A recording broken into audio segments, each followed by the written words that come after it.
Good evening. Thanks for joining us. This is the World News on your premium talk radio today, 95.1 FM Port Harcourt. And the headlines: Fresh leadership crisis hits ADC as factional national chairman assumes office. APC says 2027 presidential ticket open to all despite President Tinubu's endorsement. Police arrest over 20 in Bolu Rumigbo after youth parade officer over drug sale and purchase. On the foreign scene, Israeli army warns Palestinians Gaza city evacuation inevitable. I am Lucky Maxwell. President Bola Tinubu has commiserated with the passengers of the Abuja-Kaduna train, which derailed yesterday along the Kaduna corridor shortly after the train left Abuja at about 11 a.m. en route to Kaduna. Tinubu, who stated on his official X handle, also said that he awaits a full briefing to ensure swift action and support for all those affected. He added that necessary steps were expected to be taken to prevent similar occurrences in the future. The managing director of the Nigeria Railway Corporation, Kayode Opeifa, said he had taken full responsibility for the derailment. Opeifa, who spoke when he appeared on a television program, however, said the ongoing investigation into the incident would not be swept under the carpet. Following the incident, the NRC suspended train operations on the Abuja-Kaduna route till further notice. The All Progressives Congress has clarified that despite the widespread endorsement of President Bola Tinubu for a second term, other party members interested in the presidency will still be free to contest for the party's ticket during the primaries. APC's National Organizing Secretary, Sulaiman Arogungu, disclosed this today at an interactive session with newsmen at the party's national secretariat in Abuja. Arogungu reaffirmed that the party's leadership, including the National Working Committee, the Progressives Governors Forum, and the National Assembly, had endorsed President Tinubu for re-election in recognition of his outstanding performance. However, Arogungu stressed that the APC, being a party committed to democratic principles, would not deny any aspirant the chance to challenge Tinubu for the ticket in a free and open primary election. He spoke in reaction to the question of whether the APC would emulate the People's Democratic Party, which printed just one form and reserved it specially for the then President Goodluck Jonathan to vie as the sole presidential aspirant in October 2014. Responding to the party's performance in the recent by-election, the APC National Organizing Secretary attributed the victory in 13 out of 16 contested seats to God. Meanwhile, the leadership crisis rocking the African Democratic Congress ADC took a new twist as Nafiu Bala assumed office as the national chairman of the party. Addressing newsmen at his resumption, Bala described himself as the authentic national chairman of the ADC. He explained that the Electoral Act and ADC's constitution put him as a natural successor after Ralph Mosu resigned as the party's national chairman. Mosu had resigned from his position after the opposition coalition adopted ADC a few months ago. Upon Mosu's resignation, David Mark was appointed as the interim national chairman of the party. But Bala, who is the deputy national chairman, had accused the coalition leaders like former President Atiku Abubakar of hijacking the ADC. Former Deputy Governor of Rivers State, Gabriel Toby, has urged politicians to be more people-oriented. Toby made the call during a one-day event on promoting peaceful coexistence and inter-community dialogue hosted by Search for Common Ground in Port Harcourt. He argued that most conflicts in Rivers State stem from the selfish attitudes of politicians. Peaceful environment is good for everybody. And you find that when people are not disposed to peace, they don't sleep well. And those who foment trouble always have sleepless nights. We need to have peaceful disposition and learn to forgive. Not gladiators. Most of the problem about them is selfishness and greed. Most of them are not for community. Those who play politics should go into politics for a mind disposed to service. Politicians should be in politics for service. If you're in for service as government, your community will also admire you. You don't have to impose yourself on people. On his part, the immediate past director of the Center for Peace and Security Studies, University of Port Harcourt, Professor Martin Ifenacho, noted that the abundance of natural resources in the Niger Delta has also been a major driver of conflict, as few individuals often seek to corner the Commonwealth. We are saying that whatever exists in Nigeria is a commonwealth that should be used for the good of every Nigerian. And if we realize that, then there should be this sense of let me take my fair share so that the other person can survive. In terms of our class differences, we always plead with the political class, the rich. Can you live simply so that the poor can simply survive? We've been preaching that. It doesn't seem to sink in. Yes, we are practicing social Darwinism, survival of the fittest. Today FM reports that the event brought together stakeholders from academia, security agencies, civil society, and youth groups under the community-centered approach in transforming criminality and violence in the Niger Delta, implemented by Search for Common Ground and funded by the European Union. The Commissioner of Police in Rivers State, Olugbenga Depoju, has been urged to urgently intervene and end what has been described as political victimization and attempts to coerce the Rivers State Police Command, particularly the C4I Strike Force, popularly known as Octopus. President General of the Initiative for Transparent Strategy and Good Leadership, Chizi Enyi, made the call while reacting to the continuous detention of the chieftain of the African Democratic Congress, ADC, in Emoha local government area, Mfata Thangod, allegedly on the directives of a known politician in the area. Enyi narrated that Thangod was arrested by one Onwebu Kelechi over a land dispute, a matter which he said was already been resolved by the parties, with bail arrangement perfected before the alleged interference of the said politician from Emoha. Enyi, Port Harcourt-based legal practitioner, demanded the unconditional release of Thangod. He expressed concern that the Emoha politician's stock in trade has been to witch hunt political opponent and have them arrested on frivolous allegations without prosecution.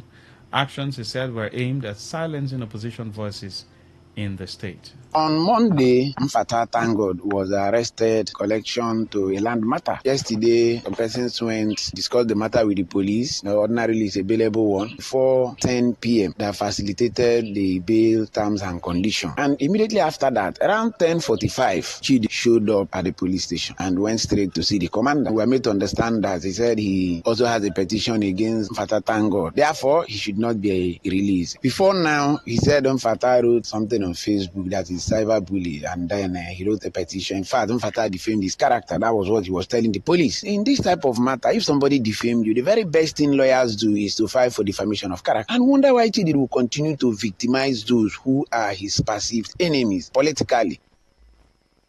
Any further warned that opposition party members in Emoha local government area will resist any attempt to return to what they described as the days of retired Commissioner of Police Joseph Mbu.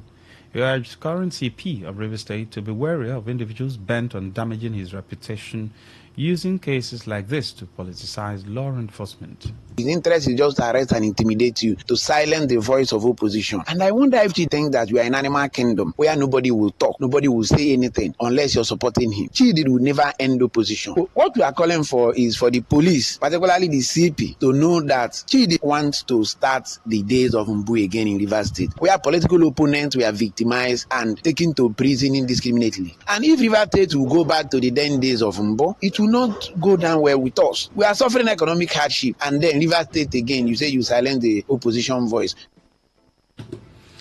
Over 20 persons have been arrested in Nkwo-Olorunmigbo, Obiakpo local government area of Rivers State, in connection with the alleged humiliation of a police officer, Joshua Eyong, and two others who were paraded by youth of the community. The youth president of Nkwo-Olorunmigbo, Ohonda Chamberlain, had paraded Officer Eyong and two others for allegedly engaging in the sale and purchase of hard drugs in the community, an act the youth said is prohibited in the area. However, the Rivers State Police Command, through its public relations officer Gracie Ringa Koko, dismissed the allegations, insisting that the police officer was not involved in drug dealings. The command claimed that Officer Young was humiliated by the youth president allegedly due to their personal dispute involving a woman in the community. The command claimed it extended an invitation to Chamberlain and his group, but they failed to honor it. The statement revealed that a mass arrest was carried out there, where over 20 persons, including the OSPAC leader of the community, Some members of the vigilante group and other individuals who had used their mobile phones to record the incident were arrested. Today FM reports that those arrested were first taken to the office of the Commissioner of Police before being moved to the CP Monitoring Unit office in Old GRA, Port Harcourt, where they are being detained pending further investigation. Suspected cultists terrorizing the Diobu axis of Port Harcourt City local government area of River State have reportedly broken into the apartment of two female university students and robbed them of phones, laptops, cash, and other valuables. The criminals, who were armed with a knife, allegedly invaded a compound in Ekulobia Street, Mile 3 Diobu, Port Harcourt. They were said to have gained entry after one Graham led them through a window before breaking the back section of the compound and removing the iron protector. One of the victims, Chidinma, told Today FM that she heard a noise around 4 p.m. and saw a young man standing beside her bed with a knife, warning her not to raise an alarm or risk being stabbed. She added that the armed criminal, after cutting away her phone, her brother's phone, and other valuables, even threatened them to be mindful of their movement afterward. Although the incident has been reported to the Azikiwe Police Division, Ilo Abuchi, Mile 2 Diobu, the spokesperson of the River State Police Command, SP Grace Iringa Koko, was yet to respond to a text message seeking her comment on the matter. You're listening to the World News on Today95.1fm Port Harcourt. We'll be right back after the short break. Every day, every hour, when the big stories break, depend on our 24-hour news team to bring you the latest. Today, 95.1 FM. Thanks for staying with us. Now the rest of the news. The people of Isaka community in Okrika local government area of River State have decried the absence of electricity supply since the community's inception. The secretary of the Community Development Committee, Jeremiah Ibinabo, and another resident, Aaron Sample, told Today FM Sandra Kenneth that the community has never been connected to the national grid, stating that their only source of power remains generator. They recall that former President Goodluck Jonathan once donated a generator to the community, but it broke down after 11 years, alongside other generators earlier provided by the Millennial Development Goals. They lamented that the lack of electricity has been a major challenge, hindering both economic activities and social development in the area. Meanwhile, traders in the area also complained about the hardship they face, noting that they travel by water to buy ice blocks. They said the situation often results in the loss of goods and at times lives, as they risk their safety daily in search of rice and other power-dependent commodities. We enter boats, pay transport, they pay follows and everything. Sometimes go lost life or our property go lost. People will try survive, go survive, people will die. Every day they pay transport, they go Quick Road or Makoba, they go buy ice block. They pay transport every day, they cross, they go buy ice block, they come. The day market no day, they take on like that, but we see they buy ice block. Our clothes are not iron. If we see our children, most of them, they are how to read is a problem. So we are having different challenges here. So the government should come, please, to rescue us from this mess. We are suffering. On the foreign scene, flash floods have killed 9 people in Sudan after heavy seasonal rains triggered flooding and flooding homes in the Nile Valley. A civil defense official said the death occurred when a torrential downpour struck the northern city of Al-Dama, the capital of River Nile State, with the floodwaters surrounding 5 neighborhoods and impeding access. The rains also submerged parts of the main road between Adbara in northeastern Sudan and the capital Khartoum, cutting off traffic. Sudan's rainy season reaches its height in August, typically affecting the south and southeast of the country. Elsewhere, the Israeli military has told Palestinians that the evacuation of Gaza City is inevitable as its forces prepare to conquer it. In a post on X, the military's Arabic spokesman Avichai Adrai said such families relocating to the south will receive the most generous humanitarian aid. Witnesses say Israeli tanks pushed into new area of Gaza City overnight, forcing more residents to flee. Thousands have already moved because of recent Israeli advances, mostly to other parts of the city, where about 1 million Palestinians still live. The evacuation call comes as U.S. President Donald Trump is expected to chair a meeting on a post-war vision for Gaza at the White House. To end the news, here's a summary of the major stories.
Apologies. To end the news, as a summary of the major stories. We told you that a fresh leadership crisis has hit the African Democratic Party as a factional national chairman has assumed office. The APC has clarified that the 2027 presidential ticket is open to all party members despite President Bola Tinubu's endorsement. You heard that the Rivers State Police Command has arrested over 20 people in Nkbolurumigbo after youth paraded an officer over drug sale and purchase. On the foreign scene, we told you that Israeli army has warned Palestinians that Gaza City evacuation is inevitable. Ifonanya Obamendukwe edited the news. For comments and inquiries, please call 08183892850. Send your emails to news@todayfmlive.com. Read our stories on todayfmlive.com. Good evening. I am Lucky Maxwell. Today's news, today's entertainment, today's sports, today's issues. Today on Today 95.1 FM, Port Harcourt. Oh, what did happen now? No bonus for all my lines. No panic, as MTN don't carry better gist come. Every 6 minutes you talk, MTN go dash you 3 extra minutes. Fiam to enter MTN better gist. Dial *123 *2 *1 hash or text BG to 312. T and C's apply. The station with the... As the voice of the people, we make sure that no one misses out. On Today 95.1 FM, there's something for everyone. Our tech shows, because tech is new money. Our kids show because we love the little ones. Our Gospiration because it's the moment of truth. Our High Life show because high life is vintage. Our sports show with the adrenaline. Our midnight show because we care about your love life. Our Nostalgia Drive because old is gold. Our show for young people because Gen Z code is on. Our Pidgin Bit because na Naija we dey. Our book review because books are a mirror. Our big stories because big things only. Our health shows with seasoned health experts because we care that you're healthy. Our eyewitness report because we want to hear from you. Our reggae show because Rastafari. One love.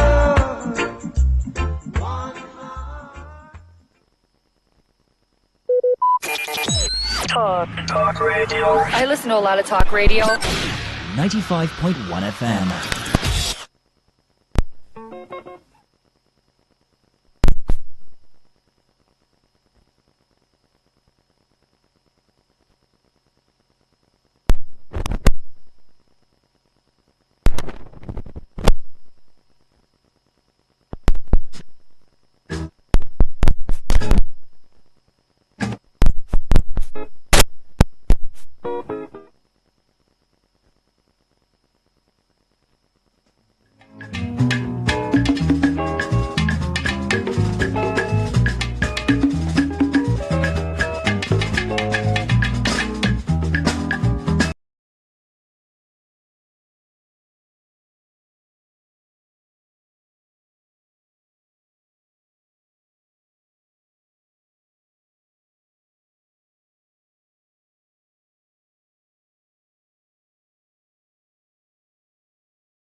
Friends of Igwe Madu. I'm trying to remember. Oh, we had. You're trying to remember that. That's because we've never had an agreement like that. So what do you want to remember? If we've not had if I that ever kind of discussion, that I owe you money. Which one is if you've ever mentioned? The small ones I have, you want to collect? Yeah. The small one you manage, you want to collect it? I won't collect all. Just buy me one Odeku. And prepared something. You know now. Okay. Welcome to What's on Your Mind. Who is owing you? Is anyone owing you money at the moment? Call the person up. We'll go collect the money. But you give us percent. Of course. At least. If we help you and drag the person, the money comes out. Of course. We have a share in it. When I was in school, I had one landlord like that. Anytime he wants to talk, he will say, Bokos. Bokos? I say, landlord, which are your Bokos? I said, landlord, which are your Bokos? That Bokos is because he said, Bokos. I said, landlord, which are your Bokos? As long as you understand what he means. I said, now, wow. Anytime he wants to talk, he say, Bokos. As a landlord, take it easy before you go call him another thing. It can be Bokos. And he likes money. He say, want to find me something, Bokos. I say, landlord, not only you like money, calm down. Yeah. All right. Call in and tell us what's in your mind. And then maybe you can also tell us who is owing you. If you have President Tinubu is owing you, tell us. If the government is owing you money. No, government is owing everybody. Government is owing me too. Government is owing everybody. I've said it before. All the governors of Rivers State, they are owing me. All the presidents so far in Nigeria, they are also owing me. There's nothing they don't do for me. Yes, good evening. Good evening, Maxwell. Yes, please. Good evening. Yes. What this is what's in my mind now. If I tell Maxwell, will cry for me. Hey. Now this refinery workers, so I don't know what thing they say. They say they happen to them. They don't borrow. They say they know they pay them. I don't know what people where they work for refinery. They know the company where they work for. Know they agree pay them. I wonder why somebody would be working for 1 month, 2 months, 3 months, no payment. So I just beg. You say whether I made them beg those people where hold those the workers money, make them pay them so that they will go remit the money where they don't buy credit for people. So now what is them my mind this evening be that? Hello, good evening. Hello, good evening, my brother. Yes, please. Yeah, this is the voice of Comrade Jeremiah. All right. Yes, what is in my mind this evening is a politician. Politicians should not be thinking of themselves only. What is in my mind that making me to be angry is about the what I heard this evening concerning my brothers from the Okreka and Kalabari, where they have lots of challenges in their schools and their area. Why I'm saying so because River State now, somebody they need to hold President Jonathan responsible for the marginalization of the job people in River State. Because why I'm saying so because in every state we have 3 central districts.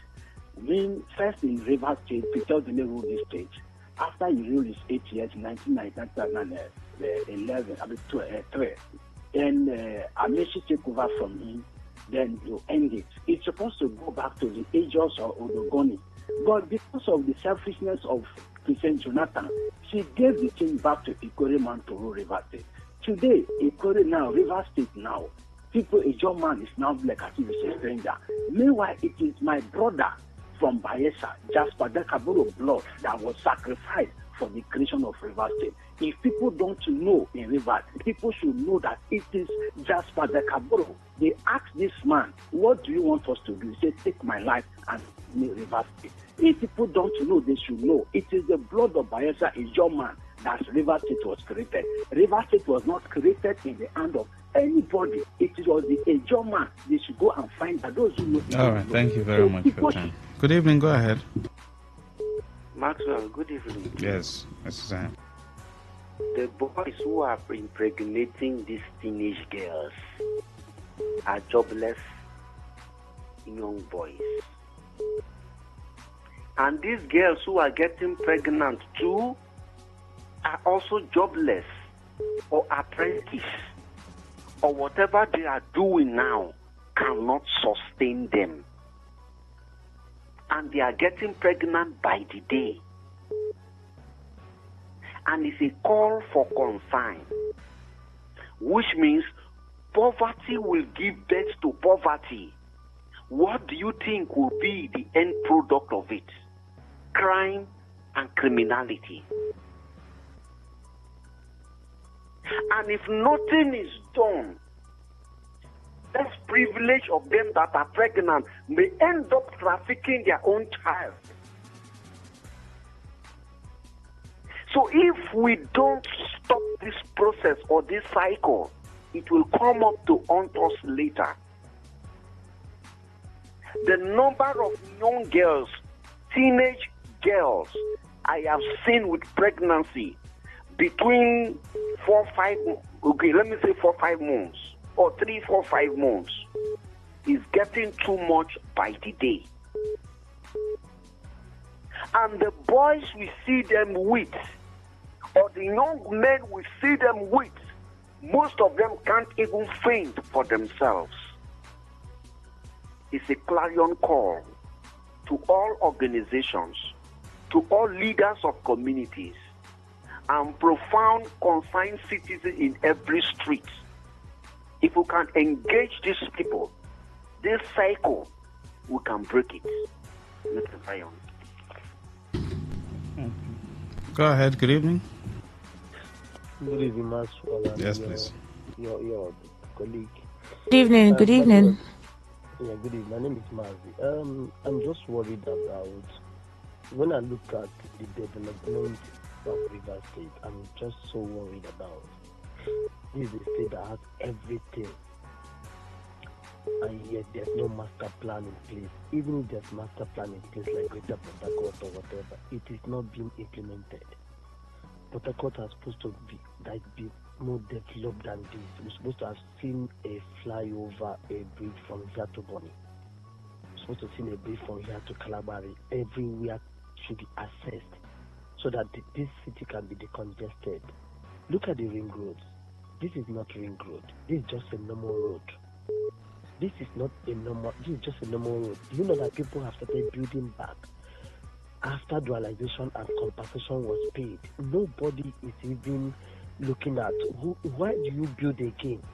Even the indigenous are saying that these are our right. After you collected money from the government, there's a pillar that says this is a demarcation, don't trespass this, there's a high tension. You still go, just take a look, or they should take a tour. Where is the Minister of Works? Where is the Minister of Housing, Urban, and so-called Greater Port Harcourt? Why would we buy a land in Port Harcourt and tomorrow somebody will just go and take your land? No proper measure, nothing is in place. I think they should have a proper greater or master plan of River State, that just like Abuja. There's money to do this thing, so that whether government is there or not, whether this kind of thing that took place is there or not, the city will be progressing and developing, so that we're going to be a very beautiful city for everybody to live in. The nightlife will come back, the green areas, there'll be no refuse dump and there'll be no criminality. This will be in place. That's number. Number two is, my brother, why can't Supreme Court give a judgment about this, our problems of somebody imposing people on us? Why can't we go and vote and say, this is what we want, this is what we vote? And at the end of the day, this lady did not do well. We can say, okay, after 2 years, we can evaluate you. We don't need to stay for you. Because if Supreme Court, not even court, just Supreme Court, give a judgment, let us know where we are. Because if the judgment is for these things, a lot of things will not be happening. But you see a lot of cases pending in court. Nobody's talking about it. So that's one of our big problems as well. You have been trying your best, you have been doing, but you can't kill yourself. Even if we call on the radio at the end of the day, they will still do what they are doing because they say nothing will happen. And nothing will happen. And we keep suffering. You know, we lack securities. If you're sleeping at night, you don't know, you are not sure of your life the next day unless it's mercy of God. You can't pay for nothing is happening. So, for me, Supreme Court should give a judgment. If it defects for your party, leave your seat. Not all this high court. Leave your seat. You see things will start happening. But you see the way it's defecting. If the ruling party, how can the ruling party say we're adopting somebody? Nobody is adopting anybody. People should contest. Now you're talking about zoning. Look at what they are talking about zoning. Just look at what is happening about zoning. We have Nigeria here. Yoruba have gone there by Obasanjo. Now Tinubu is there for Obasanjo. Now Jonathan has gone there again. Now when is the time of the Southeast? They say it's the South. What is the South? But when the man of the South come and say, no, you are Igbo, I'm Yoruba. No, you are Bayelsa, I'm Rivers. But when it comes to politics, they say you are South, everybody South. Now nobody wants to contest the team again. Now they say somebody say has been that they have done the. Thank you very much. The ticket to the South. Okay, let him contest. He doesn't want to contest again.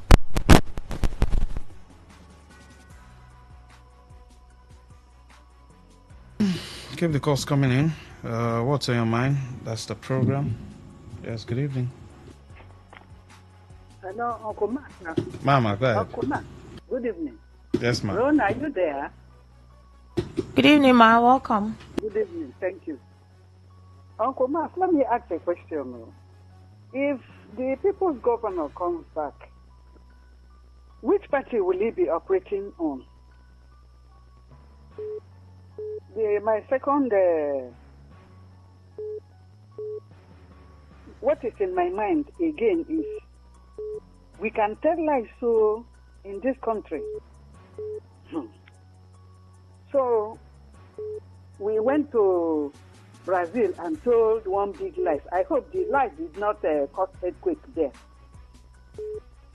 Thank you and good night. Thank you. Thank you. Good night. They're big life.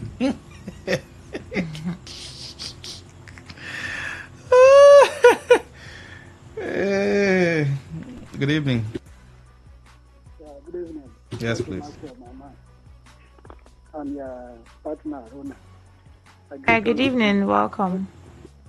Yes. I'm Abraham from Ahoda. Yes, please. Yes. What is in my mind this evening, as I was just saying this evening, I remembered that there are many people in the political space in Nigeria that felt that nobody can come around or do anything except them. And I begin to recount from the time of Azikwe, Nnamdi Azikwe of blessed memory. We were small then. Even if it is an helicopter that passes in the air, we will come out and say, G of Africa. There's no other person we know, except those people. But as I was thinking, those people are no more. How are their family, their children, their generation? They are not there. Awolowo of blessed memory, you can know. He is gone. Nobody hears about his family and his children. Tatawa Belewa, I begin to remember all of them one after the other. Then I have one consolation, that at the end of everything that anybody does now, that he thinks that is intimidating and he thinks that is very powerful, that a time will come when he will not be remembered. That is what is on my mind. Thank you. Thank you very much. Good evening. Go ahead. Good evening.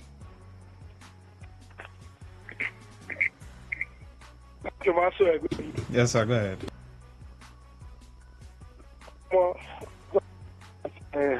This our governor Similar Para. I'm thinking of he's coming back. If he's coming to serve the people, or he's coming to do according to agreement. Because me, I keep wanting what will make Governor Tim to go and start having agreement on top of the head of the people of Rivers State.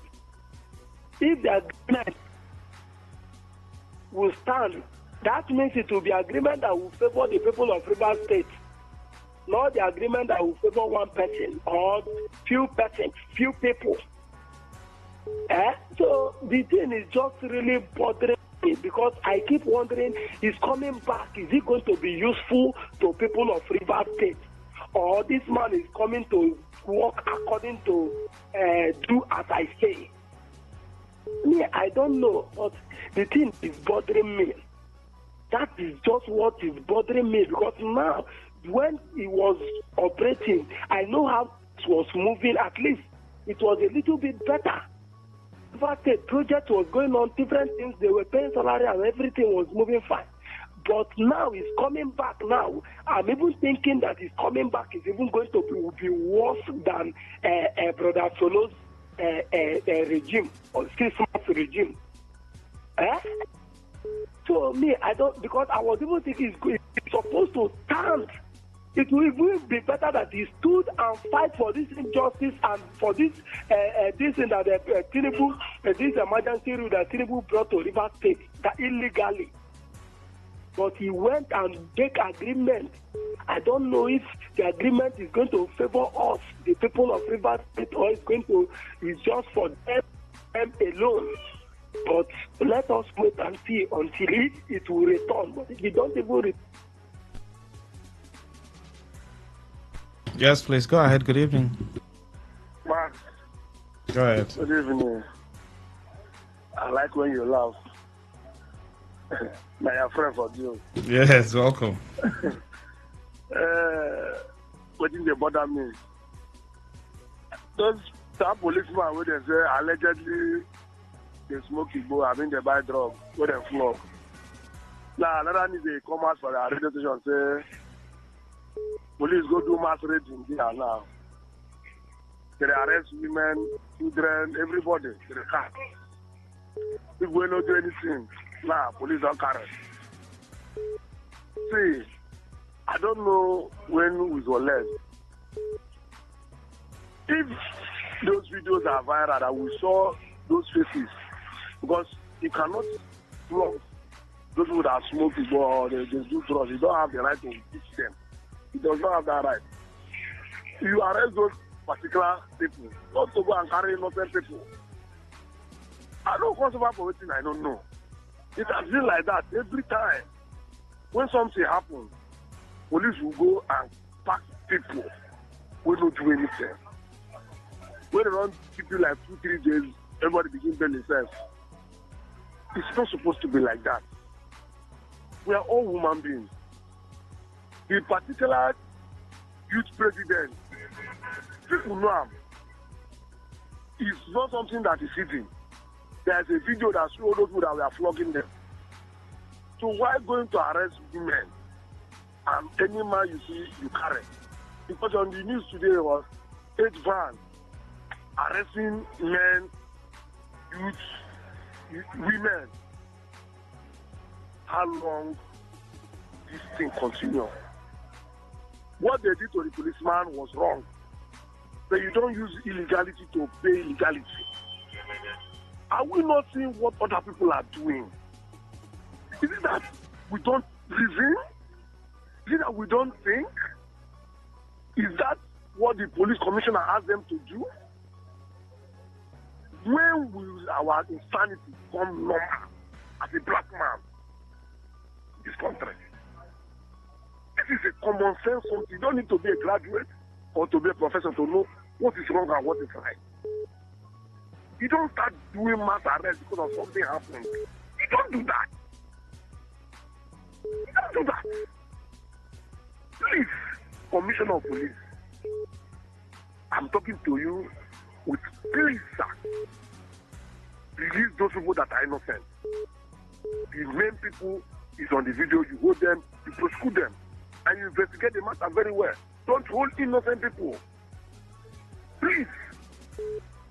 You're suffering too much. Don't add it more.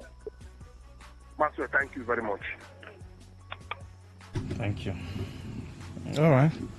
Keep the calls coming in. What's on your mind? Good evening. Welcome. Yeah. Good evening, Maxwell. Yes, sir. Go ahead. Yeah. Rona, good evening. Yeah, good evening. Welcome. Thank you very much. My name is Expert. I'm calling from Eberi Amuma. Waiting in my mind is the insult that Shuere gave to our president. The thing is bothering me. Somebody like Shuere. That's what is bothering me now. So.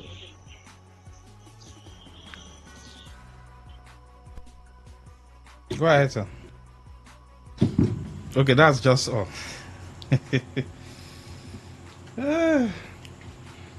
Nigeria will get better. By God's grace. Just keep the calls coming in. I think leaders should do better. Leaders should respect the people. Our political leaders disrespect the people a whole lot. That's the truth. They disrespect Nigerians. They spit on their face. Spit on the faces of Nigerians.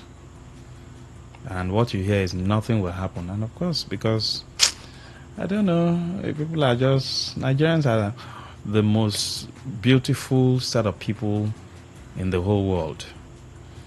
Some of the things, most of the things we take here, some African countries will not take it on. Good evening. Yes, please, go ahead. Hello? Yes, sir. Go ahead, sir. I don't know. Can you hear me? Yes, sir. Yes. Yes, Jamal, thank you, sir. You see, this is Marvin calling from Port Harcourt. It's just that Nigeria belongs to all of us. I'm from Nigeria also. So I'm feeling I need to also air out my mind. My brother, if you give it to only me, I would say let's look another dimension, because this our unity in Nigeria here, I'm not seeing any way forward to the way Nigeria has gone so bad to the extent that I don't think this system can change.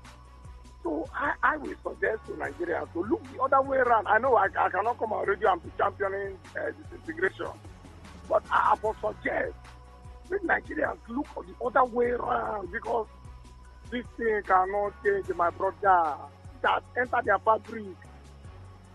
So let Nigeria come together. Let's reason the other way to free ourselves from this bondage. You know, we have been created by God and not attach us to any other situation that will not be pleasant to us. So if we have found ourselves in a situation where we don't like, and we have seen that there is no way to change this situation because it has been there bad, let's look the other way around.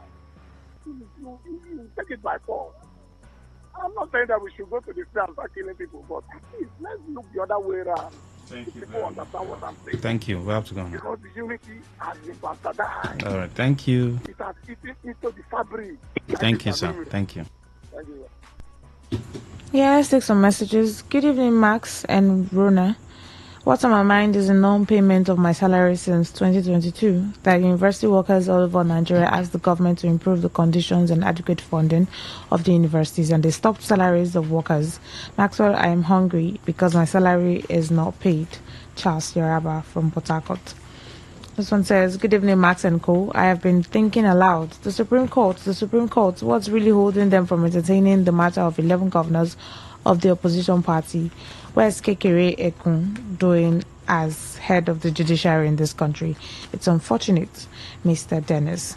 Greetings, Max. For me, I didn't expect Governor Sim to do magic than the one they have done. Since the people prefer to be sleeping, he should join in the sleeping trend. Since we don't like good things, Max, I was dazzled to wake up and observe that all the shops, markets were asked to close down because one man was coming for party rally.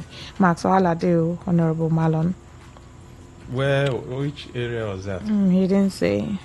Okay, shops were closed because someone was coming for what? Party rally. Yep. This one says, they say environmental sanitation is back in Rivers State with movement restrictions. Eleme Junction is full of deaths with blocked roads for markets, men and women. If they tackle the menace there, we'll start taking them seriously. Otherwise, it's initial gra-gra, Mr. John. Hello, Maxwell and Rona. Greetings. I'm Gabriel. What's on my mind? I'm bemused when I heard one of your presenters talk about a jingle called Today in History. He mentioned a suicide bombing at an airport that killed 13 U.S. military men and other civilians. I wonder, why do people commit such acts? How can someone be convinced to kill themselves for the promise of virgins? Is it really possible to receive these virgins? If they know the value of virgins while alive, why can't they get them instead of waiting until after death? When they die, where do these virgins come from? Has anyone who died ever confirmed receiving these virgins? Also, if they kill themselves, kill others in the process, do they think those victims will let them enjoy these promised virgins on the other side? My brother, brainwashing is too strong. He says Choba. Yeah, the shops and stores that are closed. He says Choba, Honorable Malon. All right. Because they were coming for what? Rally? Yeah. What kind of rally is that one now?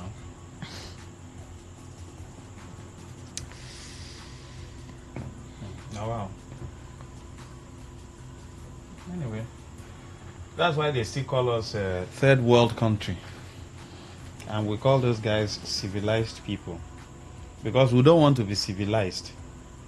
That's the truth. And guess what? You know the issue? Even those who are contributing, who are also causing menace. You know, it's not only uneducated people. I mean, when I mean uneducated, I'm not talking about just the faults of the crime. Uneducated, as in people who didn't go to school. They are not the ones. They are not the only ones who are also causing some form of menace in our society. We also have people who have gone to school, who are in positions of trust, becoming a menace to the society. How do you say people should close their shops because you want to do rally? What kind of rally is that one now? What kind of rally is that one?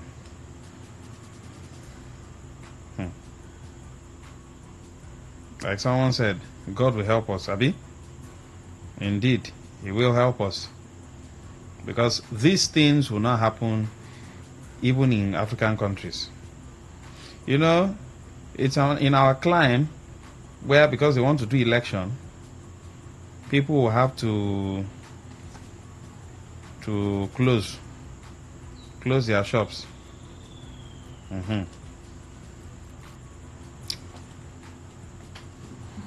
You will not go to work. You will not do this one because they are doing elections. Whereas in those developed areas that will borrow this democracy from, you can even be in your bedroom and you're voting. If you don't want to carry ballot box, why would you tell us to close everywhere because we are doing election? No. We should go past this era. Is that not so? Please, we should. It's very important. If we want to say we are civilized people, then let us start behaving in a civilized manner. Governor, if there's traffic, wait. Show example. You get what I'm saying? Show example. Wait. When traffic moves, you also move. Nobody say when you reach your turn, you will say you don't want to wait. Then other people will also be breaking traffic now. That's how it works. That's how it works. Well, we're out of time. We'll take a short break and come back for area talk rather. Now on area talk today, we'll be delving into something very important. The concept of democracy. What is it all about? What do you understand by democracy? When democracy came in 1999, were we informed? Were we educated? Were we told, explained to? Was there any form of sensitization as to what democracy entails? If you go to the grassroots, do they understand the concept democracy? If Nigerians understand the concept of democracy, why are they not reaping from the dividends of democracy? Why is it that, we are retrogressing, by the day? Stay with us, don't go anywhere. I'll be right back.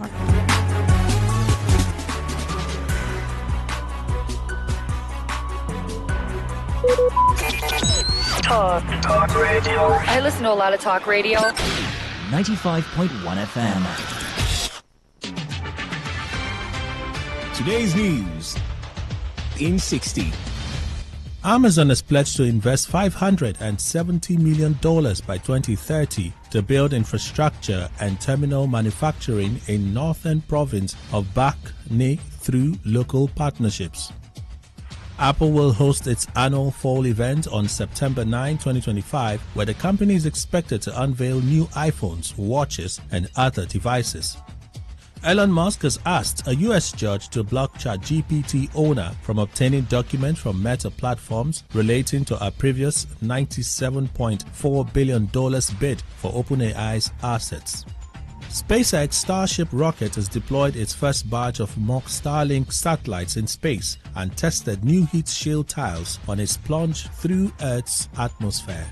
On the foreign scene, China has highlighted its artificial intelligence strategy with its quarterly results in line with its peers struggling to show that the AI investments are paying off.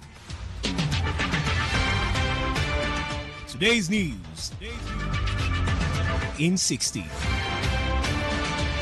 In 60.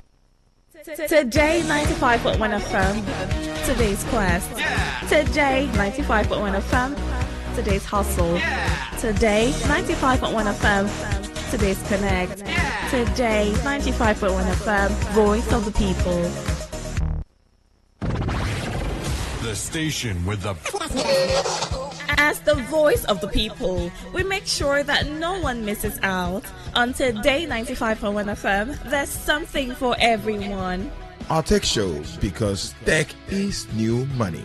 Our kids show, because we love the little ones. Our Gospelration, because it's the moment of truth. Our High Life show, because High Life is vintage. Our sports show with the adrenaline. Our midnight show, because we care about your love life. Our Nostalgia Drive, because old is gold. Our show for young people, because Gen Z code is on. Our Pigeon Bit, because na Naija we dey. Our book review, because books are a mirror. Our big stories, because big things only.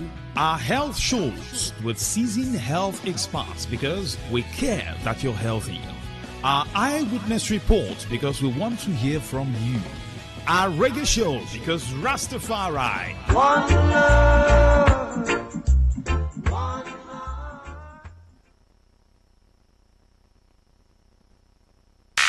Unleash the power of the airwaves with the ultimate radio experience. Tune in to Today 95.1 FM, the voice of the people. Don't just listen, immerse yourself. That is 100% true.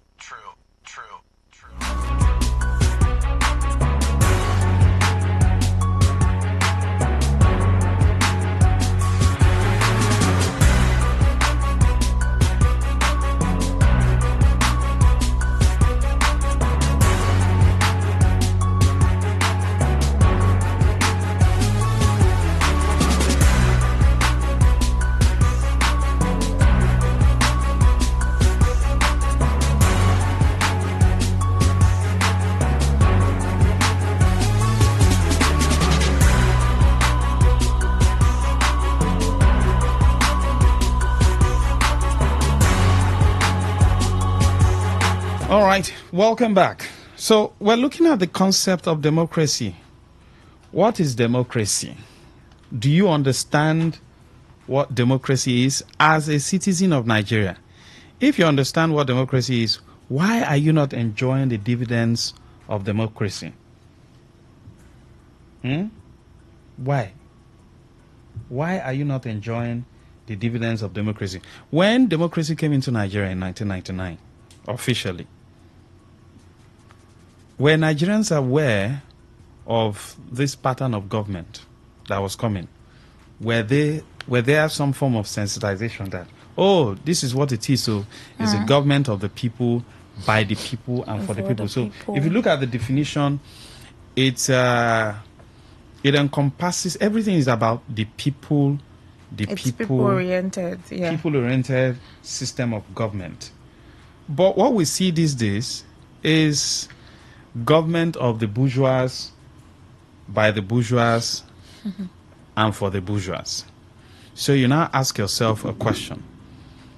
When you hear Nigerians beg for, basic things, like basic things that they ought to exercise their full right on,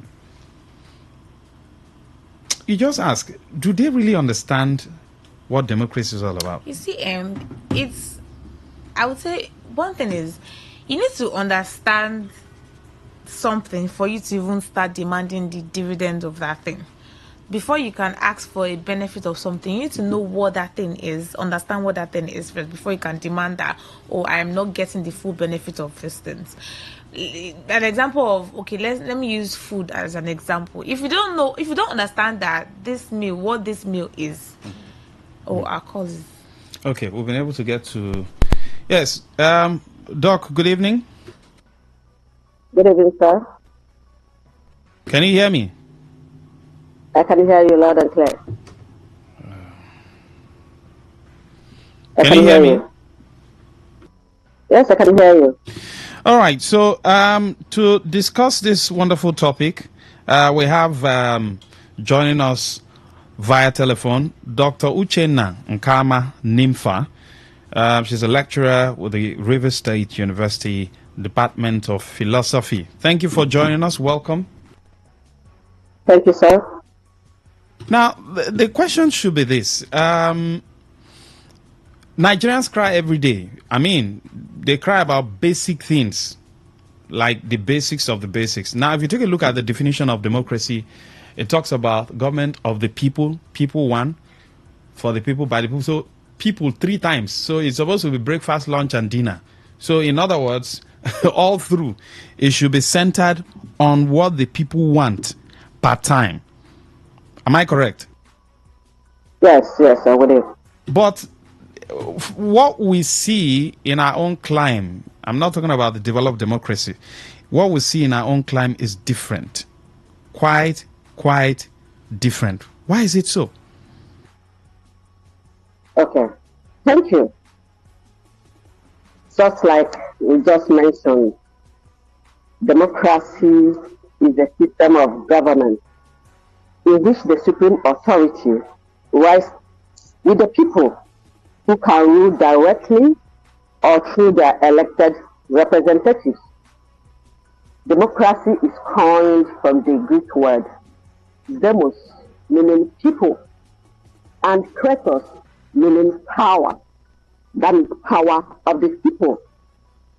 Democracy has to do with majority rule. It has to do with the decentralization of power. Sovereignty lies with the people.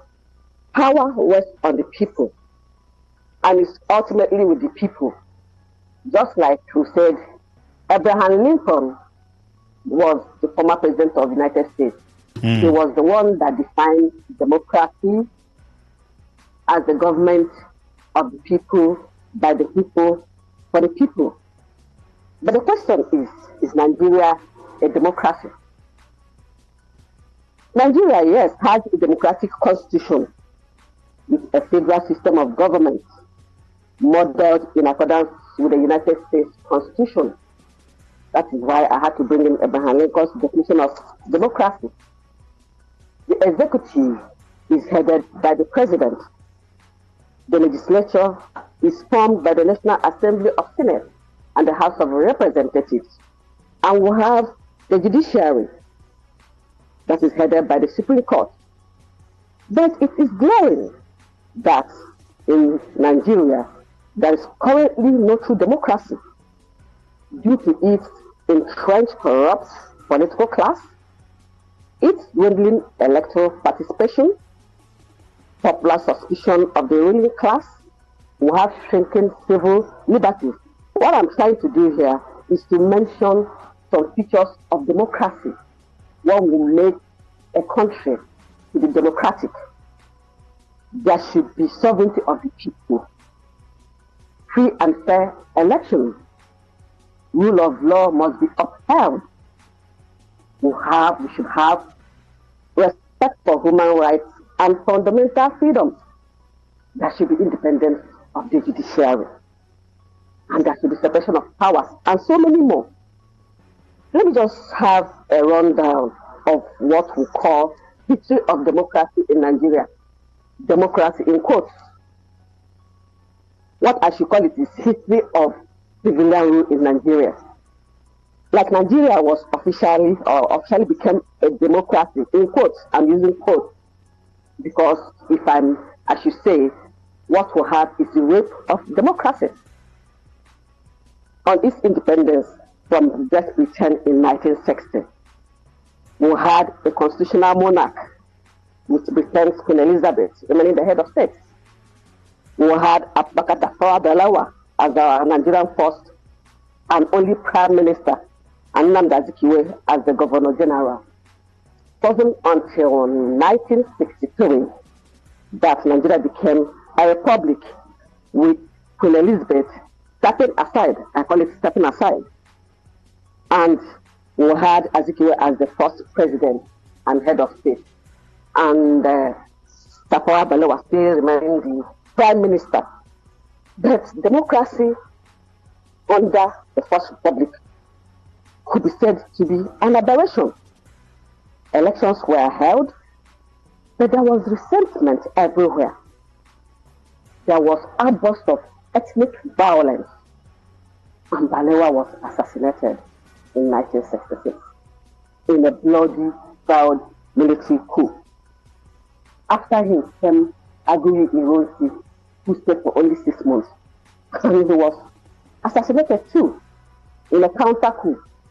When Aguiyi Ironsi left, Yakubu Gowon took the reins of power, and the eastern part of the country were not comfortable because they felt the federal structure was not enhanced. Federal structure, if I may say, should be part of a democracy. Then erupted the civil war that lasted for almost 3 years. And what happened? Gowon was overthrown in another bloodless coup. Murtala Mohammed took over and was assassinated. All these were still military interventions in our so-called democratic phalanx. Elections were held in 1979. Shehu Shagari came into power, and they called him the first democratically elected president. And a new constitution was introduced. They normally say we are having American style of presidential system of government, that we should reject the British parliamentary system of government. Shagari came into power, and his government was characterized by extensive corruption, as time to be corrected. There was wastefulness and failure to tell civilian war era. Ethnic and religious division was all over. The government was also toppled by Buhari, which we used to call Change 83. In 1985, Babangida came, removed Buhari, coups and counter-coups. When Babangida came, there was an election, which people termed the only free and fair election in Nigeria in 1993. And Bashir Abiola was acclaimed the winner, but he was not installed. There was chaos everywhere. And as at that time, Abacha, they brought in Soneko. Buhari stepped aside, and rather, Babangida stepped aside, brought in Soneko. Soneko was removed by Abacha. Abacha died mysteriously. And Abdul Salam came in as a transitional head of state. He was the one that took Nigeria to civilian rule. Olusegun Obasanjo entered. When Olusegun Obasanjo entered, he handed over to Yar'Adua. Yar'Adua died. Goodluck Jonathan, the vice president, took over, and later was removed by Buhari. Rather, Buhari was elected as the civilian president this time around. When Buhari left, we are now saddled with President Ahmed Tinubu. So that is what they are trying to tell us. What I will call it is civilian government, not democracy, because it is just a rape of democracy. Why would you call it civilian government instead of a democracy?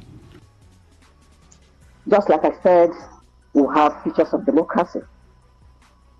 We don't have free and fair election. Since Nigeria's transition to civilian rule, Nigeria has not held a free and fair election. Those in 1999, even till last 2 years, were characterized by widespread violence and intimidation, bribery, vote rigging, ballot snatching, etc. At least I was a participant. I went to vote. Imagine why I went to a polling booth to vote. And people with guns and machetes were following you. Then they will tell you, press here, vote this person. If not, you're indeed in trouble. They announced it. If you're not coming to vote for such and such person, come back and go. Some people went back. What do we call it? Is it fair elections? No. Which is supposed to be a feature of democracy. Are we talking about the rule of law?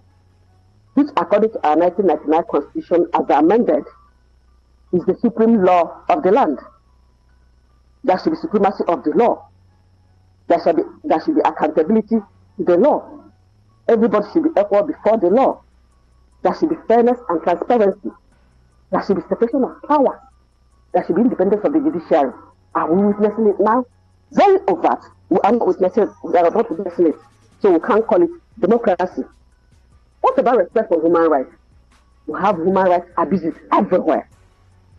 We have human rights as enshrined in our constitution too, which include right to life, dignity of the human person, personal liberty, fair hearing, privacy and family life, freedom of thought, freedom of movement, religion, and what have you.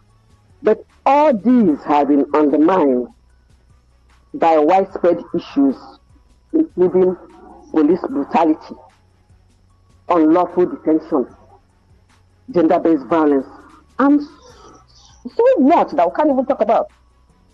Are we talking about the NSAS that happened the other time? How minors were all put behind bars without trial? Do we call it respect for human rights? And that is not democracy. Respect for human rights is central and is the basis of democracy.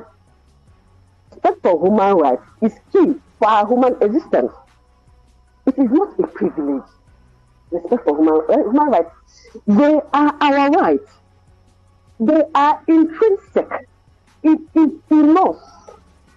We don't acquire it. It is part of our being as human beings. Human beings predate the state. So we already have those rights with us.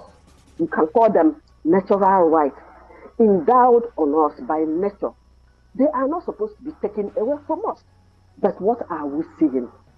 People are subject, go to our prison, they call them correction centers.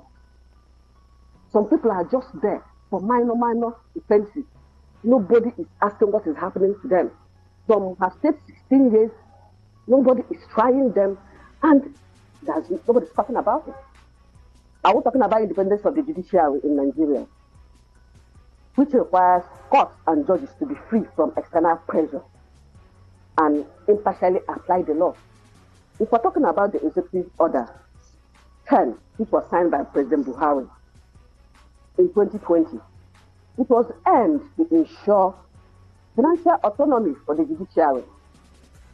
But you see some states, some state governors started kicking against it because they want the judiciary to be inside their pockets and twist their necks anyhow they want, and they will do their bit.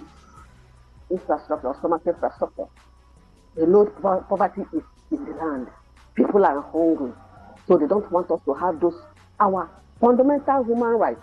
That is why we are being suppressed and oppressed every day. We don't have separation of powers. Legislature makes the law, executive implements the law, judiciary interprets. But all these are to prevent tyranny, to ensure accountability. But what do we see? Executive overreach, executive orders. Or do you have not talked about the case in River State, where we don't have governor, we don't have deputy, no state assembly, and we're about to witness an election? Are we talking about democracy here? That is the rape of democracy. Doc, the definition of democracy talks about the people. You talked about sovereignty, power is in the hands of the people. Do you think the people have used that instrumentality in their hands to entrench, democratic principles by forcing those who have found themselves in positions of trust to do the right thing? Just like we said, democracy, according to Abraham Lincoln, is government of the people, by the people, and for the people. But how can people talk? There is no freedom of expression. There is no peaceful assembly. The one that people even tried to protest peacefully, what happened? Everybody is afraid. Come out, they will kill you and nothing will happen. So you see that fear in people that are afraid to talk. They are so scared. Nobody wants to be killed. Those that were killed, nothing has happened. So anybody that they will just say, oh, you want to come out and talk? If you're killed, Nigeria will move on. And they are afraid. Yes, people are talking. They know the power resides with them. But there is no freedom, whereas there won't be any reprisal. If you try to organize a peaceful protest, the police are after you. There is distress and disapproval of police brutality, unlawful detention, and whatever. But people are talking, but to act is the problem. But we will still talk. I believe in a new Nigeria, that one day things will turn around. But my brother, as it is now, it is very, very difficult. Those that try to talk, what happened to them? Do we cite the case of Dele Farotimi that wanted to talk about Nigerian criminal justice? What happened to them? He was abducted from Lagos and sent to Ekiti.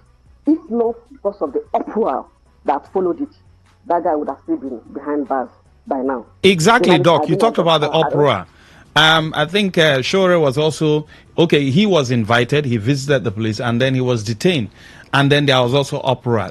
Is that not the power of the people? Have the people really channeled it properly? How else do they want to tell it? Okay, they were released, they were detained and they were released, but nothing happened. There was a time when we'll be saying certain things were happening in Imo State. They were saying, oh, it can only happen in Imo State. It cannot happen in River State.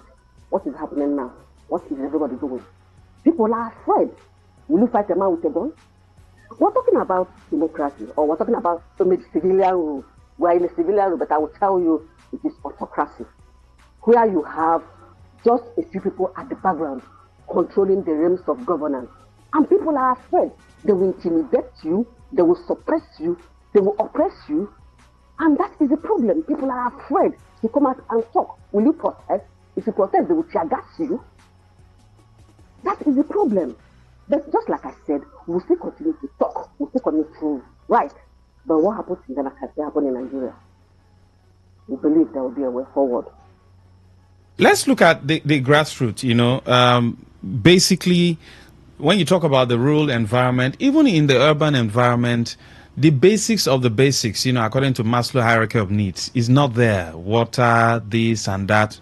These are things that even during the military era, people were enjoying free water. There was light, there was road. Most of the refineries that are now moribund were built by the military. So it's not supposed to be a new thing. The democratic people were supposed to even improve on it and make life much more better. But these things, the ones the military built, are all gone. So there's nothing on ground again. And when politicians go to these areas to campaign, you see people come out in their mass to support them and sing with them. Yet, after 2, 3, 4 years, when they don't see anything, the same people start complaining. Don't you think the people are also a little bit complicit? You know what we do witness? A situation where they will tighten all the reins, tighten everywhere. Poverty will erode the whole situation. People will be very, very hungry. Where you will see that they don't even well again is just to give them 5,000. Follow us. Follow the crowd. They say, okay, let's go and collect. It's not 5,000. Let's go and collect. At least let's eat. Somebody will have to eat. They will say, if you don't collect it, nothing will still happen. So let's just eat it. Yes, we still have problems. And it's poverty that has really made people to behave like this. Are we talking of dividends of democracy? You can't enjoy dividends of democracy when there is no democracy. There won't be freedom of expression and information. People can't voice out their opinions. They can't criticize the government constructively without fear of reprisal. It is only those with guts, when I say strong guts, that will talk and criticize. But at the end of the whole day, what has happened? We talk about right to vote. Since you have the fundamental right to participate in elections by voting freely, but you will see where they will just even give them 5,000. Go and vote for me. People are hungry. They don't have the basic amenities. They don't have what it takes to be human beings, as in human beings. That is why you can easily twist their neck and they will do their bid. That is the problem we have. We can't talk about enjoying social amenities. Now, yes, you said in the military era, but you tend to find that as time goes on, our politicians are becoming more and more corrupt. They are becoming more and more corrupt, and nothing is happening. They want to get everything, gather things for their 10th generation. They have the gun, they have the knife. People have their mouth. Yes, you talk. That's the way you talk, they will get you arrested, and you're there. Except when you are a known figure. Dele Farosimi was released because he's a human rights activist. Some people are being dealt with at the background, and nobody's talking because they are not known. He's a lawyer, well-known lawyer for that matter, and very smart. But ordinary man, in quotes, finds it difficult to come out and talk. And it's a big problem. That is why we are thinking of when we'll be there. But I still hope and pray that we'll be in Nigeria. So when you talk about hope, where do we go from here? Yes, just like I said, we need to talk, we need to write. I believe there will be a time when there will be the youth will come out to play politics. Youth, some youth that will come out with new ideas and run for offices and talk about issues which will affect Nigerians, from employment and security to climate and energy policy. Nigeria needs the youth to be committed to the kind of long-term civil activities and community organizing programs. Nigeria's democracy, in quotes, can only, when I say in quotes, we can work towards democracy if only it can be strengthened through revolutionized political system. That one is the problem, in quotes, just like the EndSARS was supposed to be a peaceful protest. There was going to be a revolution. But what happened? By the time we will get better quality political parties, more independent and diversified media, just like you are there are certain things you present on air. You'll be shocked. Somebody will come and tell you, you're being too forward. Be careful. Our law enforcement and security forces are being used, but by the time they become devoted to constitutional democracy, then things will change. But how can they be devoted? How much are police people being paid? I say hunger, poverty, they all contribute to the problem we're having. And I said the political people, in quotes, what they want to do is to push citizens to the wall so that they can't even breathe. They don't have food to eat. Somebody will say, instead of me to die, let them give me that money, let me eat and live. Because if I die, I am gone. It is a serious problem. Nigeria is in a serious problem. But I believe Nigerians must have to be vigilant and demand accountability from their leaders. We'll still continue to work, just like I said, we'll still continue to write, we'll still continue to talk. Till the time this kleptocratic government, I believe we have now, which has produced extremely wealthy generals and political leaders, that will always use their money to buy their way anywhere, anytime, while the masses is a problem. But there is hope. I believe there is hope. Thank you very much, Dr. Nkama Uchenna, NIMFA, lecturer, River State University Philosophy Department. We appreciate you for sharing this with us on the show. Thank you so much. Thank you, sir. All right, thank you so much. All right, we'll take a short break, and then we'll come back for calls. You can join us at the phone number. Yeah, 070 9339962 08109510 Stay with us. Don't go anywhere. We'll be right back. Talk radio. I listen to a lot of talk radio. 95.1 FM. Oh, what did they happen now? No bonus for all my line. No panic, as MTN don't carry better gist come. Every 6 minutes you talk, MTN go dash you 3 extra minutes. Fiam to enter MTN better gist. Dial *123 *2 *1 hash or text BG to 312. T and C's apply. Okay, all right. All you need to know about this one is that 95.1 FM. Such a unique style. All right, welcome back. So the concept called democracy, do Nigerians really understand it? When you go to the grassroots, do they know what democracy is? Do Nigerians know the enormous power they have? Have they used that power? Why would Nigerians be begging for what ordinarily is theirs? Your father owns the estate, owns everything, but you, the child, you are begging for just one small car to drive out of the estate. Yes, good evening. Hello? Good evening, Mr. Maswam. Good to have you. I greet your colleagues in the studio. Yes, good evening. Yes, so my name is Kinsley, calling you from Obogoro. All right. Yes, Mr. Maxwell, the question you're asking, my dear brother, the answer is no. We did not really understand what the democracy is all about. We just heard that some countries are practicing democracy. We just jump into it without understanding what it actually means. Because if we do, brother, most of the things happening in the country will not even happen in the first place. Where a sitting president could just wake up, then suspend an elected governor with immunity, as in the country just keep quiet, nobody talk.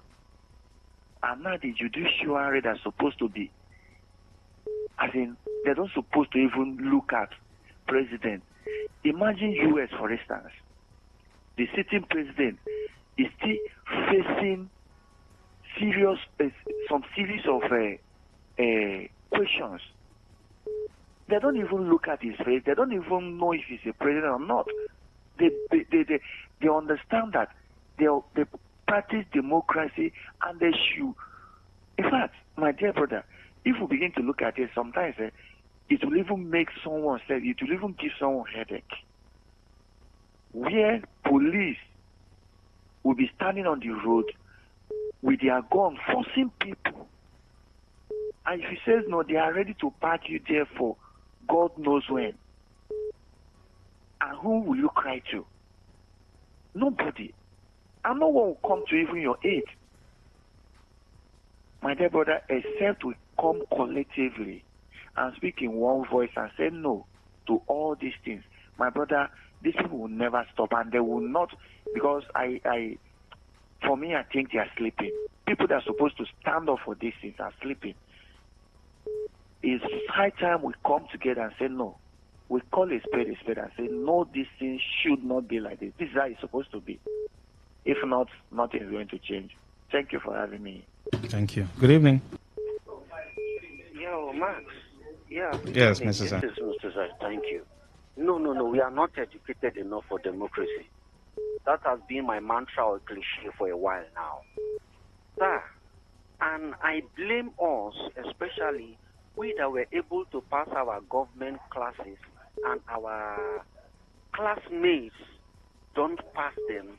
We are happy to shout with our report card, not knowing that we are causing ourselves more harm, which is what we are reaping today. Most of them in the political corridors today, let us go and check their report cards. They failed government.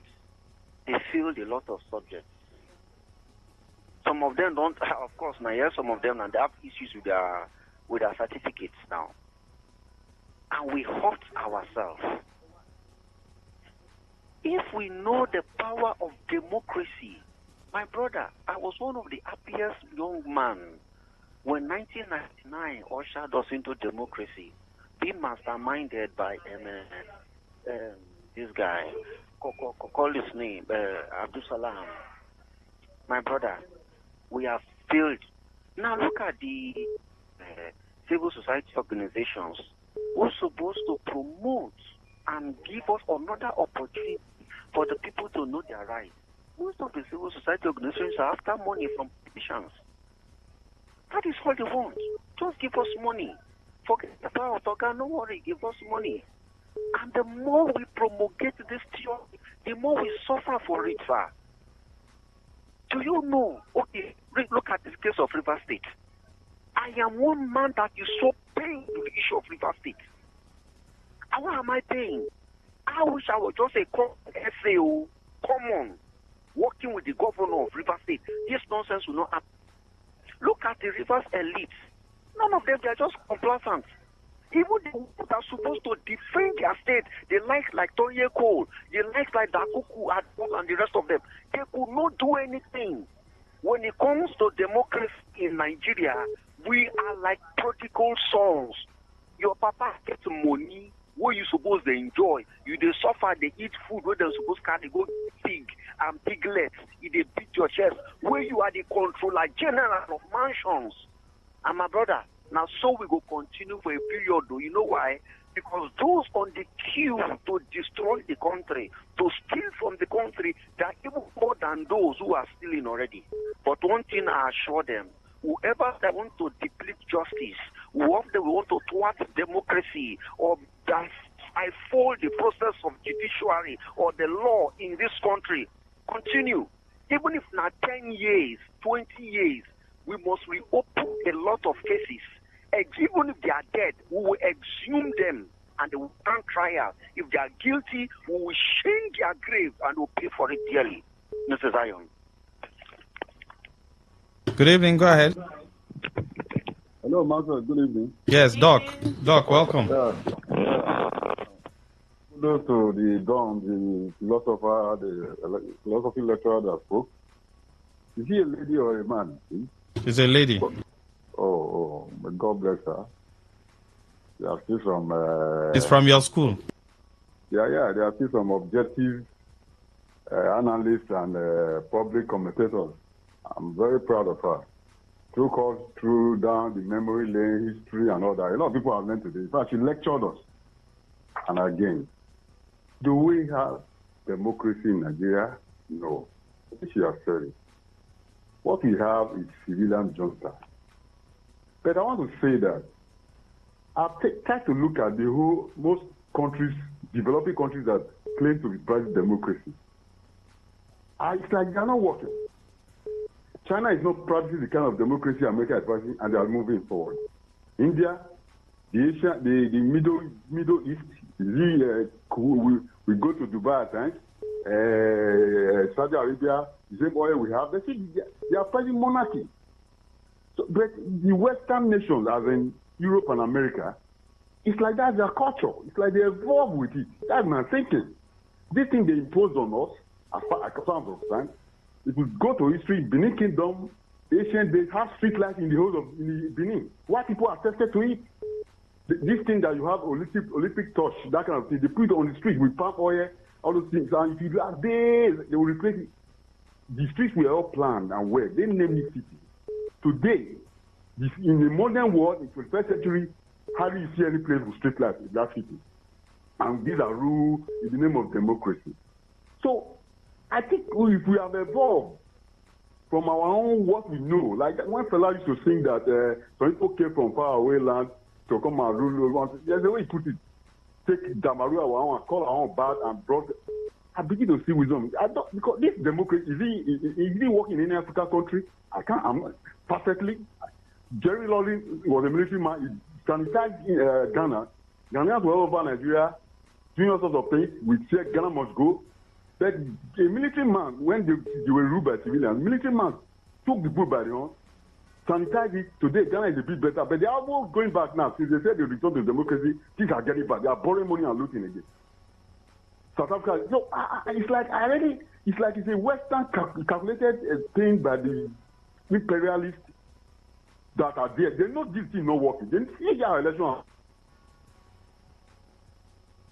They're showing everything. It's getting interesting. Please keep the calls coming in. And do not forget to send your text messages or WhatsApp messages to be a part of the conversation to 0701-9339-962. You can send a 1-minute voice note. You can send a regular text message or a WhatsApp. Effectively with this topic, we do not have democracy in Nigeria yet.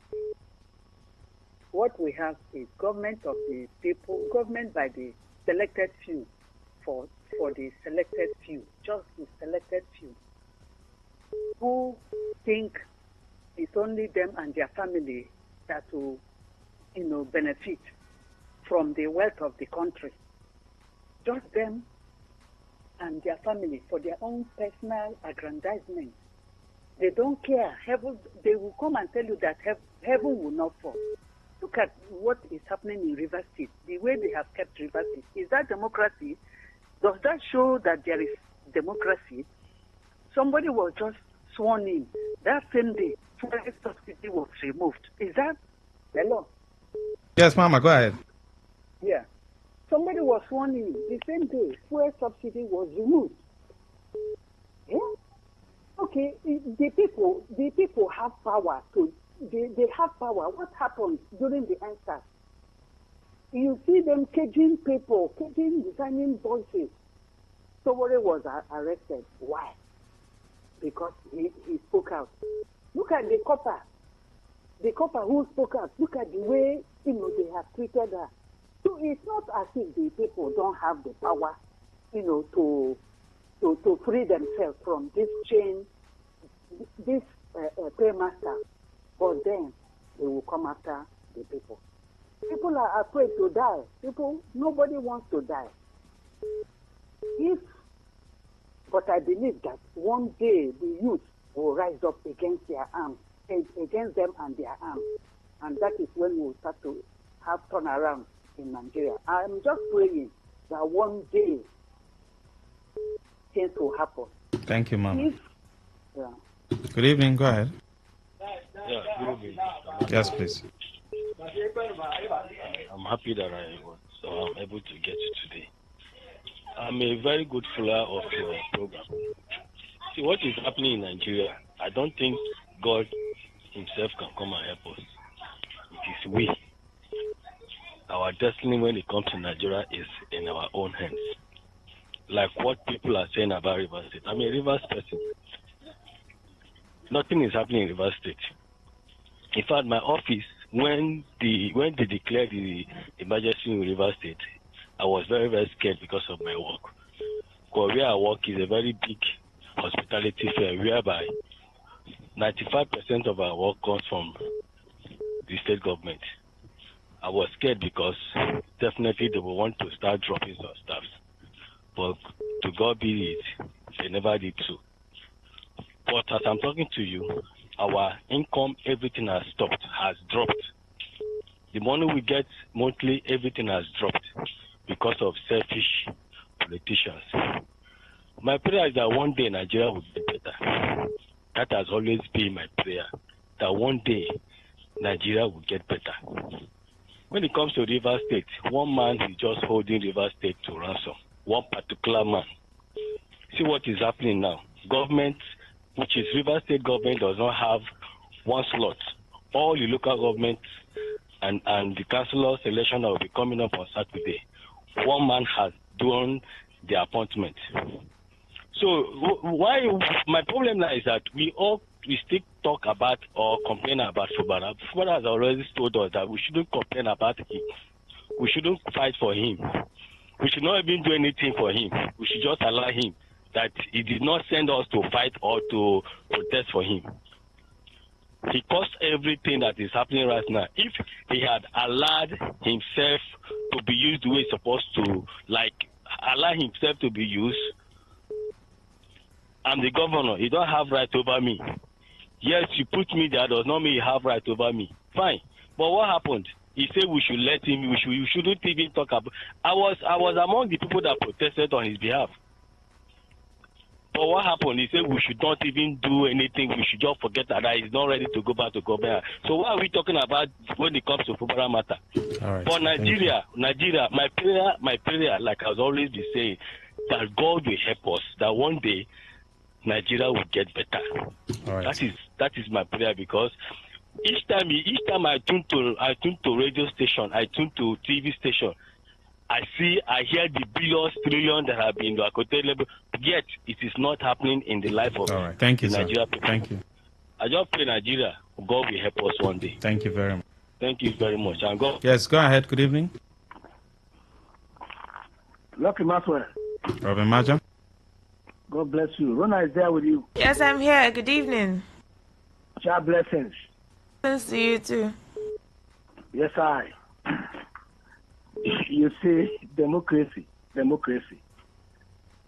Socrates told us long years back, before Christ was born, that BC, that he saw democracy fail. Say, Plato, come. I saw a dream. Clearly, that democracy will fail at a certain point. And what is that point he's talking about? That when criminals, very clear is the word, when criminals find themselves in offices, occupy positions, then I see democracy fail. I have been saying it to you, Lucky Maxwell. I have been asking, why is someone telling you go to court? Why? The slightest provocation, the slightest discussion, go to court. Why is it like that? In Ghana, if you threaten a politician, a lawmaker, whoever, go to court, he will find a way to pass through the back and come and beg. But in Nigeria, go to court. It's a signature tool. It sounds like a broken record. Why? Because the courts have been hijacked. Lucky Maxwell, you saw, I don't know, a book written by Olusegun Obasanjo.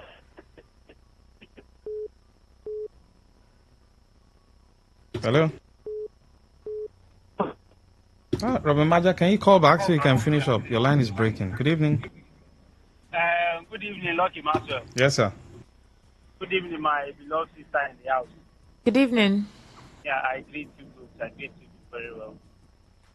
Like what my friend is just saying, if you go back to history, to an extent, you understand that most of the historical philosophers, like the likes of Socrates, Aristotle, and even Plato, they criticize democracy very well.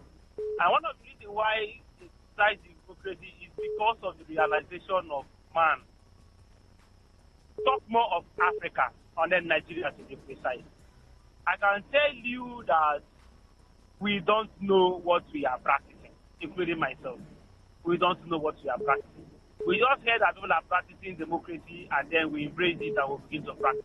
We don't understand the fundamentals behind democracy.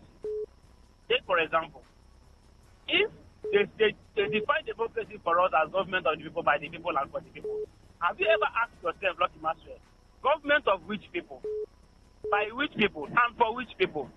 Is it for the few oligarchy? Is it for the few, the wealthy few in the society, or the powerful ones in the society? Let's ask ourselves questions or reason why we are practicing democracy. This is not to understand. That is why even our elite, not just the illiterate or the poor ones in the society, that including our elite doesn't know why we are practicing democracy. I can tell you. Reason being that, again, take for example, how can somebody who understands democracy very well who understand the fundamentals of electioneering, the principles on how governor is being elected, will wake up one morning and say he suspends a sitting governor, a governor of a state. Just imagine, how can a governor too will use his own mouth and say that an assembly exists because him decide if they exist or not? So when you begin to see people make speech like this, you understand that we don't really understand what we are practicing. We don't understand the fundamentals behind democracy. So I rest my case. We don't understand. Talk more of getting the benefit. We don't even understand what we are doing. Talk more of getting the benefit behind democracy. Thank you very much. Good evening. Go ahead. Yes, Lucky Maxwell. To conclude, Robin Maja. In Nigeria, as we speak, I have told you, I've said it for the uptime time, what we are practicing under President Bola Tinubu is what I call civiliantocracy. The government where individuals, few political bourgeois, have hijacked the judiciary, legislature, executive, and every other organ, as it was mentioned in chapter 2, have had to practice civiliantocracy. That's the meaning. And in Rivers, as we speak, we have been Nebuchadnezzar. Thank you very much. Good evening. Yeah, Lucky Maxwell. Yes, sir, go ahead. Good evening. Democracy is touted as the best form of government, and I agree with that position. Democracy is the government of the people, by the people, and for the people. And you know that even though it's defined that way, every democracies in the world evolved and has continued to evolve. In the case of Nigeria, Nigerian democracy is evolving. It's a developing democracy. Nobody should look Nigerian democracy to be as that of the United States of today. But we are working towards having a better democracy in Nigeria. Democracy is that form of government which gives the populace, the citizens, the right to hold their leaders to account. In the case of dictatorship, you cannot question your president or your administrator. Just like what I believe I said now, we have to have an administrator. Can you imagine? Who is accountable, who is responsible to the people that are appointed in, and not to the citizens of the state. So democracy is still better, no matter the flaws we have in Nigeria, in our own democracy here. And I believe that Nigerian democracy is evolving and will get better someday. But we must understand the principles, basic principles of democracy. I'm talking about citizens now. All right. Thank you, sir. If we know, thank you. Hello? Yes, thank you. Good evening. Good evening. Welcome, Maxwell. Yes, sir. Go ahead. Okay. We are not practicing democracy in Nigeria. Why I said so? Because I don't know where a president that was elected under civilian rule will wake up and suspend a governor that was also elected on the same day with him. Where judiciary that PDP governors were taking a matter that matters to the country, to the Supreme Court. Up to today, Supreme Court has not heard about that matter. What they want is maybe when the governor is called back, they will say it is an academic exercise. They will look for a name. I don't know, but I still believe that if what happened in 2003 can repeat itself by 2027. I know that even the rigging, where they believe they can rig is where they are popular. If the youth can change, because when we cry in the country, and when I see my fellow youth, I'm a youth, joining this our leader that is in their 80s, 70s, 60s, doing what they are doing, I cry for Nigeria. But I know that God of Nigeria will arise. Thank you. Thank you, sir. Good evening. Go ahead. Yeah, Max, good evening.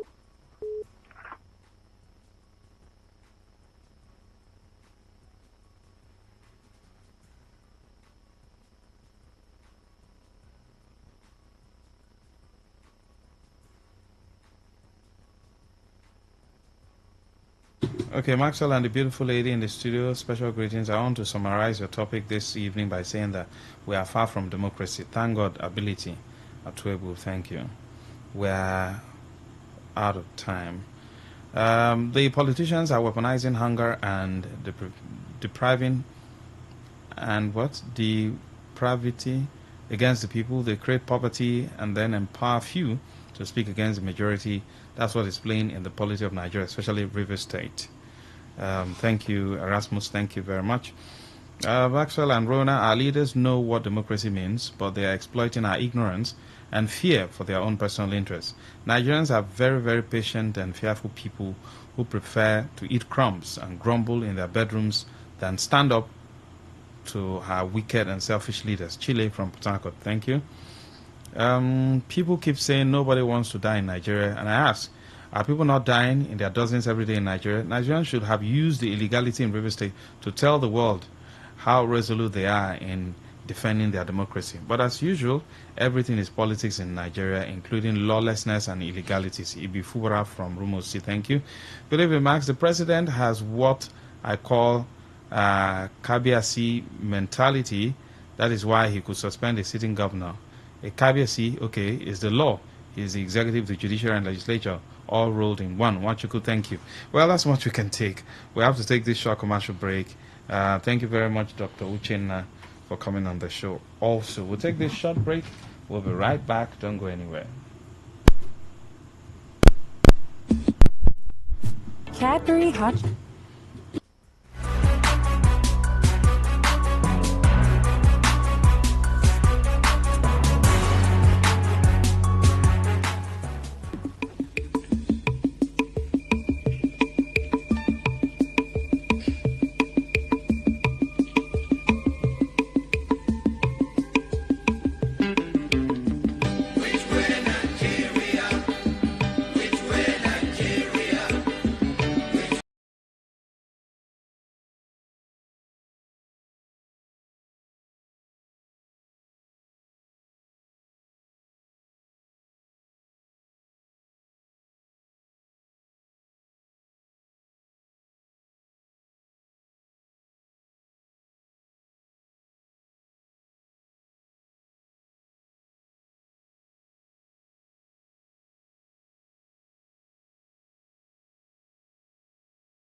Why are all of you keeping quiet, waiting for me to die? And the next thing, people are going to say, Choi, he's dead. He tried, he was struggling. People of River State should come to my aid. Even across board, in Okreka. His Majesty knows me. Why will I be treated like this? This is not Borno State. This is River State. The land grabbers do not come from the moon. They are not aliens. They say we should invest in local economy. They are there. But why they kill it? Right. Thank you very much. I brought the money. God bless you. Thank you, sir. All right, we'll go for this short commercial break. We'll be right back. Talk radio. I listen to a lot of talk radio. 95.1 FM. Talk radio. I listen to a lot of talk radio. Oh, what did they happen now? No bonus for all my lines. No panic, as MTN don't carry better gist come. Every 6 minutes you talk, MTN go dash you 3 extra minutes. Fiam to enter MTN better gist. Dial *123*2*1# or text BG to 312. T and C's apply.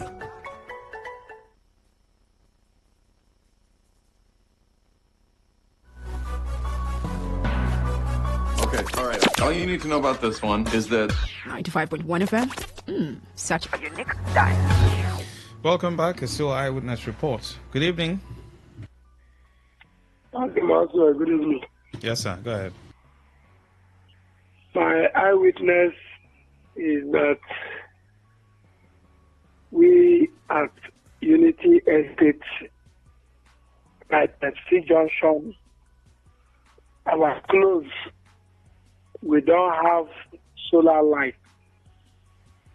They did not give us solar light. And I don't like it when I come out, I see other people's street, even pipeline, where pipe with them buried for ground. They carry street lights, line the whole pipeline. They go reach the ending. But where human beings they live, they don't give us street light. They prefer to secure oil and provide light for pipeline than where human beings are living. Another one is the rate this our road is getting bad. Please, I'm calling on, I want us to use this opportunity to call on the local government solar administrator before they will bring in the current people that are about to do the election. They should, even if it is ordinary hardcore or sand, they should come and fill these big potholes. Anytime it rains like this, that place you can't pass it with vehicle unless you use boat or probably you go and divert and pass through pipeline. They should come and help us. We are human beings, for crying out loud. We are this one is animals. You can't even train animal in that environment.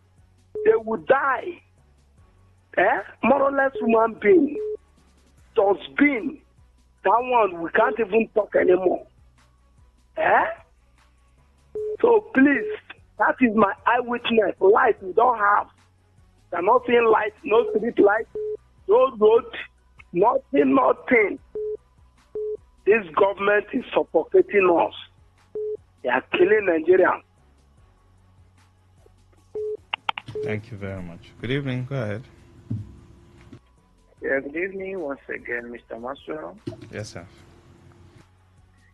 My name remains Kingsley, calling from Obogoro. All right, sir. Yes, so my eyewitness report, my brother, is about Obogoro Road from Ozoba down to Obogoro. My brother, if you pass that road, now you weep for, yes, and you pity for people living around this area. You can't drive through that road. It's like where they dig in some places. It's like they dig so as a pit where, in fact, I don't know. Since the solar administrator suspended the work that was ongoing in that this road, it should come to our aid in helping the people around this area. In those places that are bad, even though to bring some hardcores to fill those bad areas so that people can pass, go their businesses, it will be good. But to leave it like this, my brother, is not healthy for the people around, even the passerby. And one other thing again, Mr. Maxwell, what I witnessed today, I don't know, some of these people escorting some of these personnel, they should go and they should train them properly. Some of them are not human at all. I was driving. They just drive, enter my front and begin to stop me. I was on motion. I don't know how these people think at times. If not for the intervention of God, I don't know what would have happened. I would have even cleared them, and I was driving big truck with loads. So these people just came and begin to wave me hand like I should stop immediately.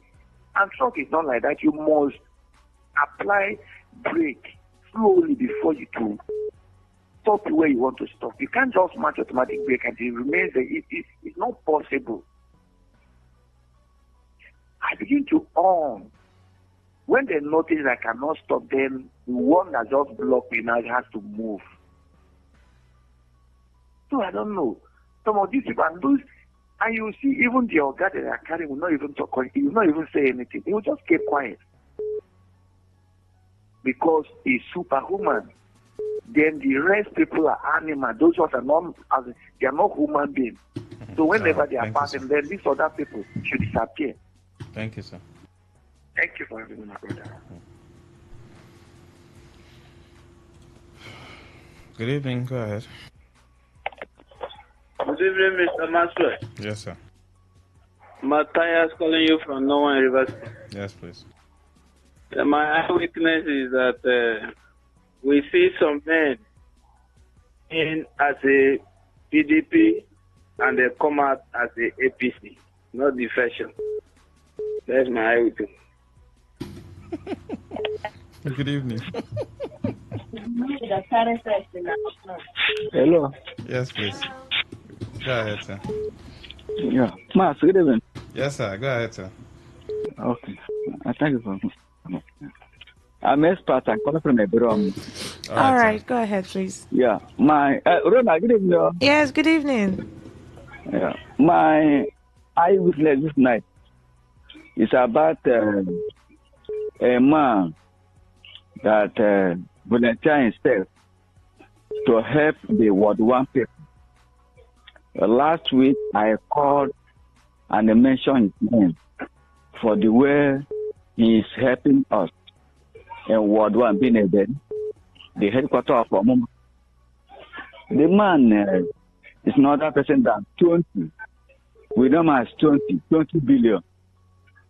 So 2 or 3 days ago, he consulted about giving World One solar light, being street light.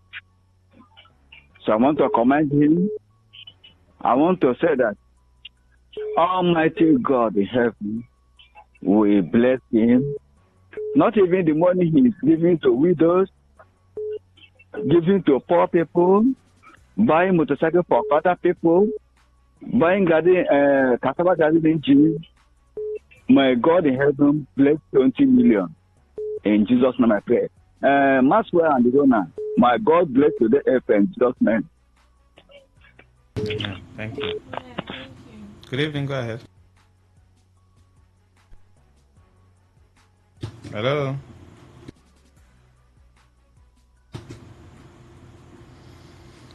Send in your messages to 0701 9339962. Good evening. Go ahead.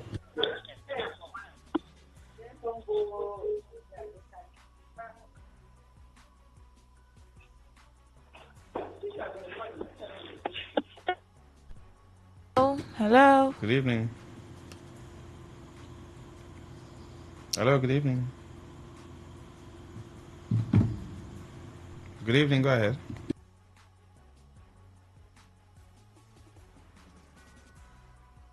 Yes, good evening, go ahead. What's going on here? 0810 9510 951. Good evening. Yes, please, go ahead. My name is Black. All right. My eyewitness is will be one thing. How the road is getting every day, the road is getting more bad. If it's not so bad, it's all about the NM, the former Orlando that that place is very, very bad. If you go to the road, God. And then if you now pass that, the road is stopped. I don't need government and come and come to another road for that accident because that road is bad. That's my report. Yes, go ahead. Good evening. Hello, Maxwell. Yes, please. Good evening. All right. And Rona, how are you? I'm very well, thank you. So the issue there is my eyewitness is this Ikudede street in Ahoda. Ever since that Nyesoyinke did that this thing to Lahoda there, that their express, when they were doing that, they were passing through this Ikudede to go to Omok. But immediately they finished, they just abandoned the road. As you see now, even ordinary motor cannot pass the road. The road is so bad. When the rain falls, you will see that everywhere is very watery. So we don't know what to do. We just want to use this medium to tell the state government, let them come and then do the road that the Julius Berger that has spoiled. So that is my eyewitness. Thank you very much.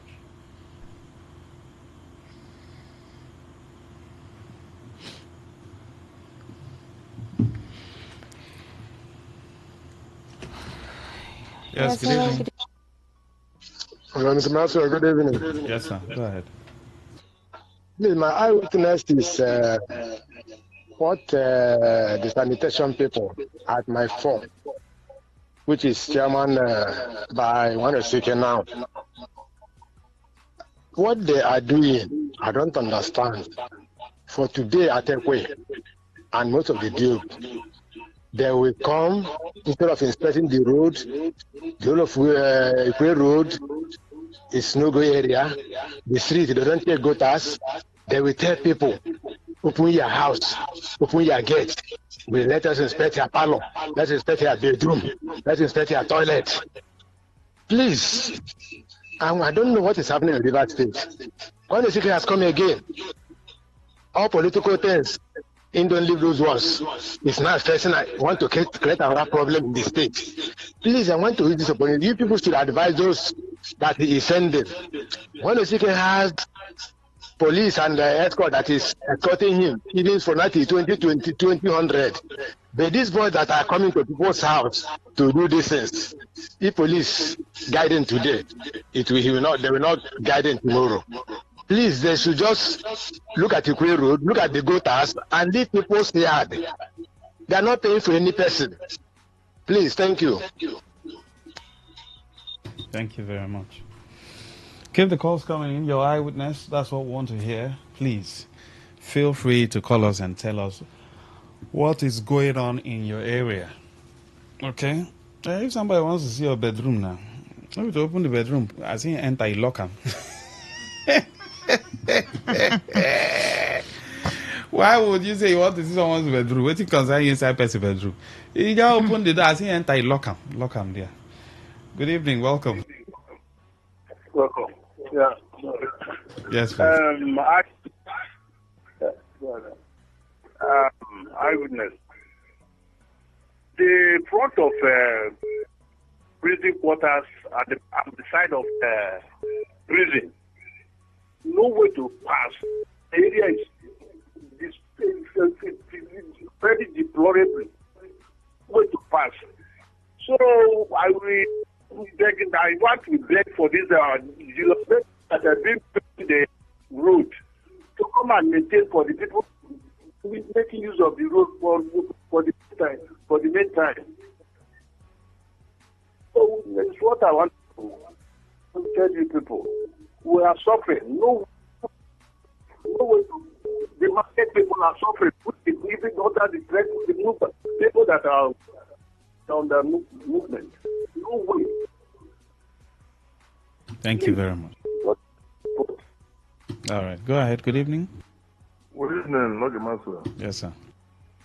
My eyewitness is along the airport road.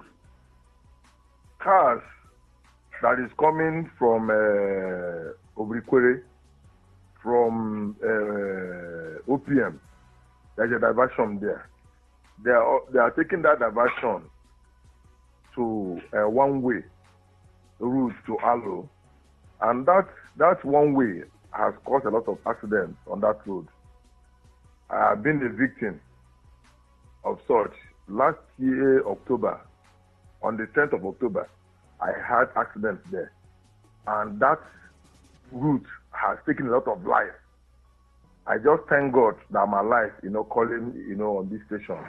Please, and there is always a police checking along the Alo Mbodo route. There is a road there, they call it Leading Road. The police will be there taking money, escorting money from these one-way drivers. So please, I know that, most of them are hearing, the callers that are calling, on this station. They should please stop that one-way drive there. If I'm not, at least, I know that over 10 lives, has gone in cause of that one way. That's my eyewitness report. All right, thank you. 0810 9510 951. Okay, messages here. Uncle Max, greetings. Kudos to Face Care Foundations, who has started a move to speak on disability law for persons living with disabilities in HA, where they met with stakeholders in Agri community for town meeting. I will use this medium to ask you to join in these advocates to better the lives of PWDs in River State. Pastor Goody. Regular text messages. Good evening, Maxwell and co-presenter. My eyewitness report is about High Prep and a shoreline contractor, Camiota Limited, owing its workers 2 months' salary. Maxwell, why are people so wicked? What did High Prep and its contractors expect these workers to eat and be using to pay transport to work? Please send in your eyewitness reports. 0701 9339 962. Good evening, go ahead. Hello. Hello, good evening. Should we go for this short commercial break? Okay. Good evening. Hello? Yes, please, go ahead. Good evening. Yes, ma'am. Hello? Yes, ma'am. We can hear you. We can hear you. Let's go for this short commercial break. We'll be right back.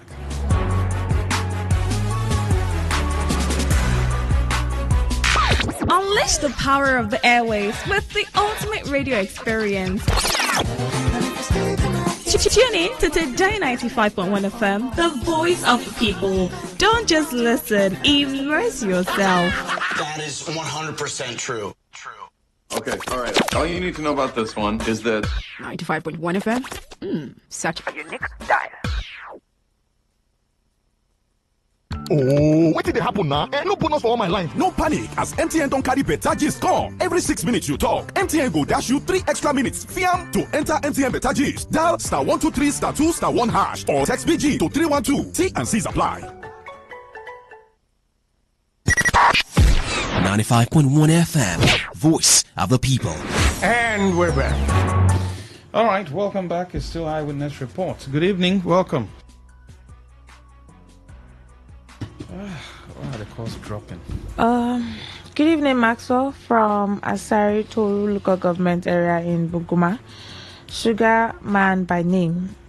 My Sugar eyewitness, my eyewitness here is in Osaga. Is that I didn't see any oppositors here to this illegal or lawful election that they are planning to do. Only them still divided themselves, called themselves PDB. The election preparing is very calm here. The chairman is already selected before the election with done and dusted. Good evening, go ahead. Hello, Maxwell. Yes, sir, go ahead. Good evening. Yes, sir. I'm Simon calling from Ajip area of Port Harcourt. All right, sir. Maxwell, you see, there's something I discovered when you compare River State with the other states, especially within Niger Delta. Travel River State, travel the communities. You find out that most communities in River State are still without, basic amenities like light and water and a good road. And when you travel to other states within the Niger Delta, you see all those in their communities, their rural communities, you'll be surprised that they have these things. I began to wonder, the whole River State, at least, in terms of economy and all the rest, River State is not backward.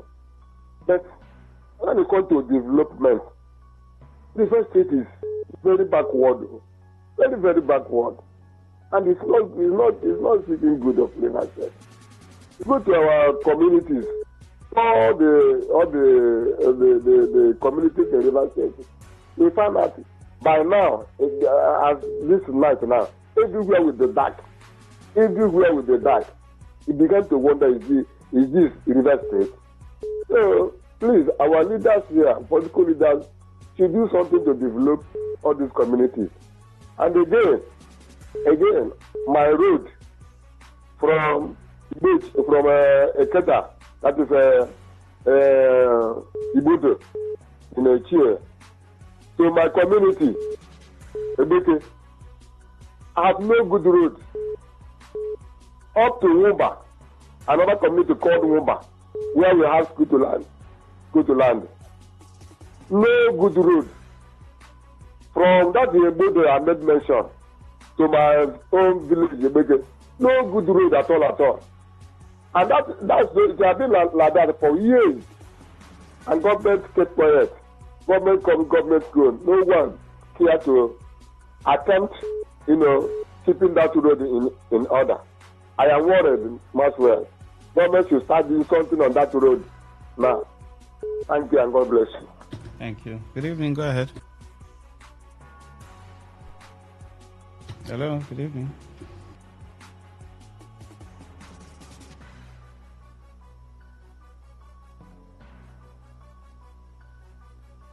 Yes, go ahead, good evening. Hello? Go ahead, good evening. Mr. Ogamas, good evening, sir. Yes, sir, go ahead. Yes, Monday is my name, calling you from my team, Port Harcourt. All right. Yes, my eyewitness concerning a situation that is going on in Andoni, precisely a fishing settlement called Chiemelu. This fishing settlement is located at the bite of Imo River to Atlantic Ocean. There's a company in there that is operating along that river called Starling Global. Although the host community there is Nakwa Ibom, Eastern Obulo. But the operational activity of this company is affecting our people, of whose source of livelihood has been affected due to the operational activity of this company. And our people who are predominantly fishermen doing fishing business at that particular river can no longer go about doing their fishing business because of the operational activity of this company. And all effort to get to this management of this company to make sure that they do something in order to support the people who their operation activity has been affected, their source of livelihood of our people. All yet no result. The company have paid deaf ear and nobody is saying anything. Our traditional rulers are not doing anything. Our leaders are all keeping quiet and our people are suffering. As I'm talking to you now, people can no longer go about their fishing business. You can imagine. In this kind of economy, tell me, how do you expect the people to do? How do you expect them to fend for their life and their families? These people, I'm talking about, there are about more than 10 communities that this operation of this company affected their source of livelihood, which is the only source of, Andoni as a way, no way that our people predominantly are fishermen. And this is the only source of their livelihood. And this company came to operation and the activity affected our people. And yet, all effort for the company to pay at least maybe compensation for this company, for these people whose source of livelihood has been affected, all yet no result. Please, I want you people to go and investigate. I mentioned the company, Starling Global, that is the name of the company. Please, the government, the River State government, the sole administrator of Andoni, and Surveyor Taji, that Francis, should do something about this matter. Our people are suffering. We can no longer continue in this mess. Before our people will take law into their hand, or which we don't want such thing to happen. But please, government should make sure they learn to take proactive measures to address some situations before the situation get out of hand. That is my eyewitness. That is my concern this evening. Thank you so much. God bless. Thank you very much. Good evening. My eyewitness report is under Mokoro flyover. People are living under it. Honey boy from Agolo. Is there any flyover that people are not living All under? flyovers in the states, you see people there with their, I don't even know. It's very pathetic. So build flyover as a form of development. It's now housing people of the state. It's all right. Good evening.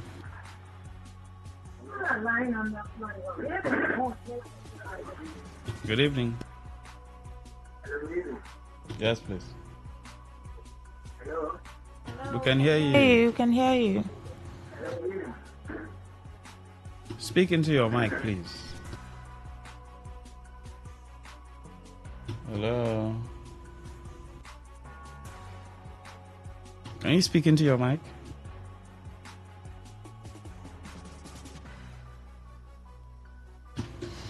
Good evening.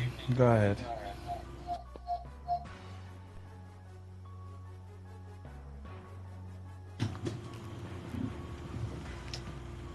The calls are dropping. Please keep the calls coming. We have a few minutes to wrap up Eyewitness Report. What you can see, what you are currently experiencing, social, health, education, any sector. You see something, please say something. So it's very important. Good evening. Welcome. Hello? Yes, please. Go ahead, sir. Yes, this is Daniel calling from Memo. All right, sir. My eyewitness report is open grazing, which the former administration of Nyesom Wike, the current Minister of Federal Capital Territory. Like now at Omagwa, there's an report here that herders are using their cows to eat off the crops planted by the women. And government is not doing anything about it. It calls for concern. Government should take proactive action to stop that menace. That's my take. Good evening. Go ahead. Okay, Maswell, good evening, sir. Yes, please. Yeah, this is according to call for Momo. But eyewitness is that concerning vulture. In those days, we are little. We always see vulture around and other places, but it looked like all this chicken we are eating, all this shawarma, I hope they're not converted to be something else because it's no more available in our city again. So where have they gone to? What do you want to This use is a question water you for? need to answer it for me. Where have they gone to? Because I'm not seeing what Nah, anymore. hunger. Is that Watch your door. Nothing to chop again, man. People need to throw away food again. So what do you expect the vultures to do? I've gone into extinction now. Hey, where you go, Natural dustbin? extinction. Do you usually see food? Wasted food? No way. Oh my God. Good evening. Hello, Master. Good evening. Yes, please. My name is Godwin. I'm coming from Port Harcourt. All right.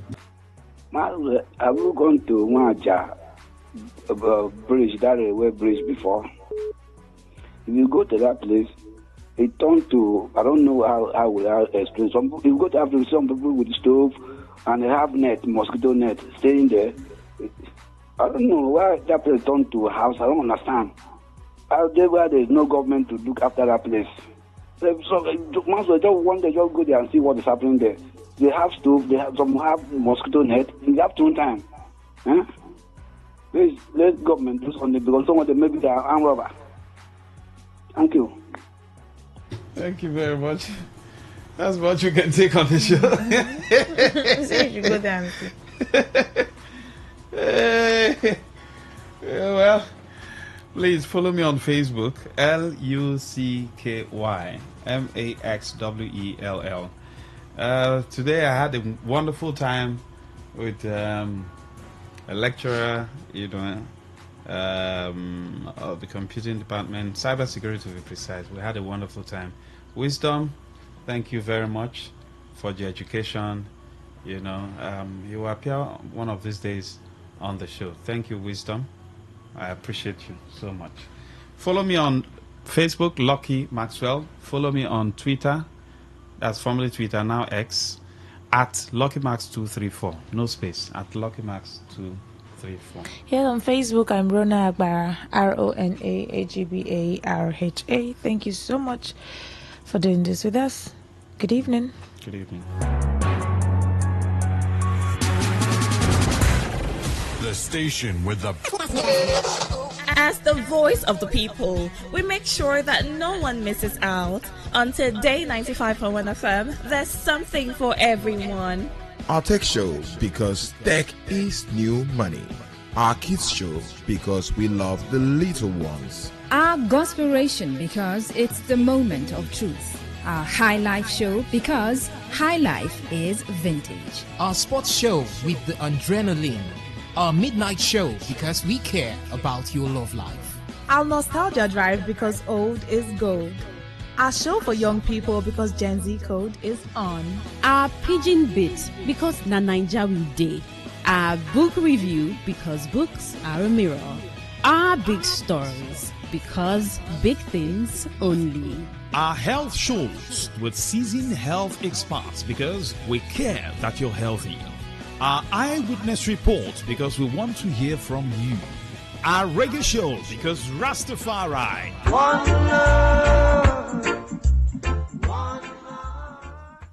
Today 95.1 FM, today's quest. Today 95.1 FM, today's hustle. Today 95.1 FM, today's connect. Today 95.1 FM, voice of the people. Today 95.1 FM, where news meets insight, sports meets passion, and entertainment meets excellence. Expert analysis from seasoned professionals and our top analysts, informing, educating, and entertaining you. Your voice, your station. We are the voice of the people.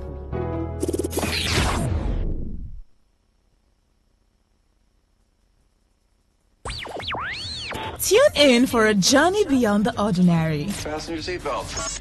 We are not just a station, we are the station. Today, 95.1 FM, the voice of the people.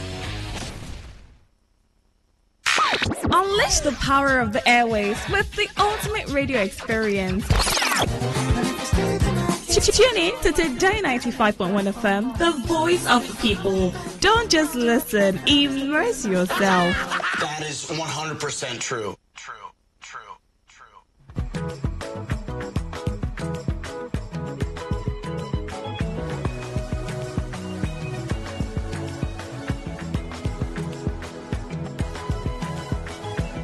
Engineer Musa Nirod does not need any introduction at all for those who follow volleyball. I would have been a superstar playing volleyball, but somehow, maybe, because I grew up in a village where we didn't have the facility for that.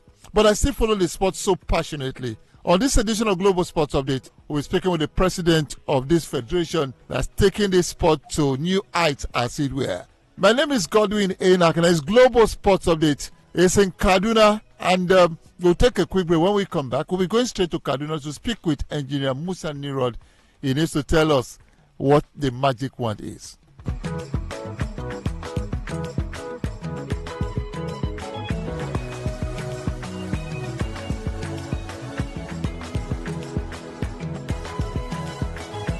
Welcome back. I did say we're going straight to Kaduna to speak with Engineer Musa Nirod. How are you, sir? Thank you for joining us. Thank you very much. I'm okay. I'm fine. I was in love with volleyball while I was growing up, but somehow I lost touch because we didn't have facilities in my village. Do we have facilities everywhere you turn to play volleyball in Nigeria? Fantastic. That's the good question. In 70s and 80s, don't forget, I will repeat it. It was just football and volleyball everywhere in Nigeria. It got to the extent that people were paying money to watch volleyball in Lagos in the early 80s and the middle of 80s. Don't forget, there was one time when the Green Eagles were playing volleyball in Lagos in the early 80s and the middle of 80s. Don't forget, there was one time when the Green Eagles were playing. People had to leave the national stadium to come to the hall, pay for to watch volleyball. But I'm telling you, we are back. Wow. Everybody has seen it. 30 teams appearing for Division 1 and 2, not even the Premier League. 35 teams. Nobody could believe it. I couldn't believe it, but I'm telling you, from all over Nigeria, all roots and corners of Nigeria, these teams got registered. Division 1 and Division 2. There's no magic. It is only God. And we turn the glory back to God. You have just said that it is only God that has made this possible. Now, let's talk about the challenges you have faced as president of volleyball in Nigeria. Like one time, Minister of Sports asked me, we were on our way to Ghana. We were hosting on the 17th. Said, President, what is all this? What gives you this passion? What gives you this courage to do all this? I said, sir, Honorable, it is passion. I grew up in volleyball. When the Nigerian Army team were going up and down. Even during the Super Bowl, I was taking ball for them as a child. So I grew up in volleyball. It's passion. And I want to tell you that for 8 years that now I'm being the president of the Nigerian Volleyball Federation, I don't mind waiting for money. Because my parents taught me not to go for begging for money. I don't believe. My parents taught us to be independent. Whatever the situation, rely on your God. Be prayerful. And that has been my success. And God has been helping me. And that's why I'm calling God always in my mouth. Because that has been my success.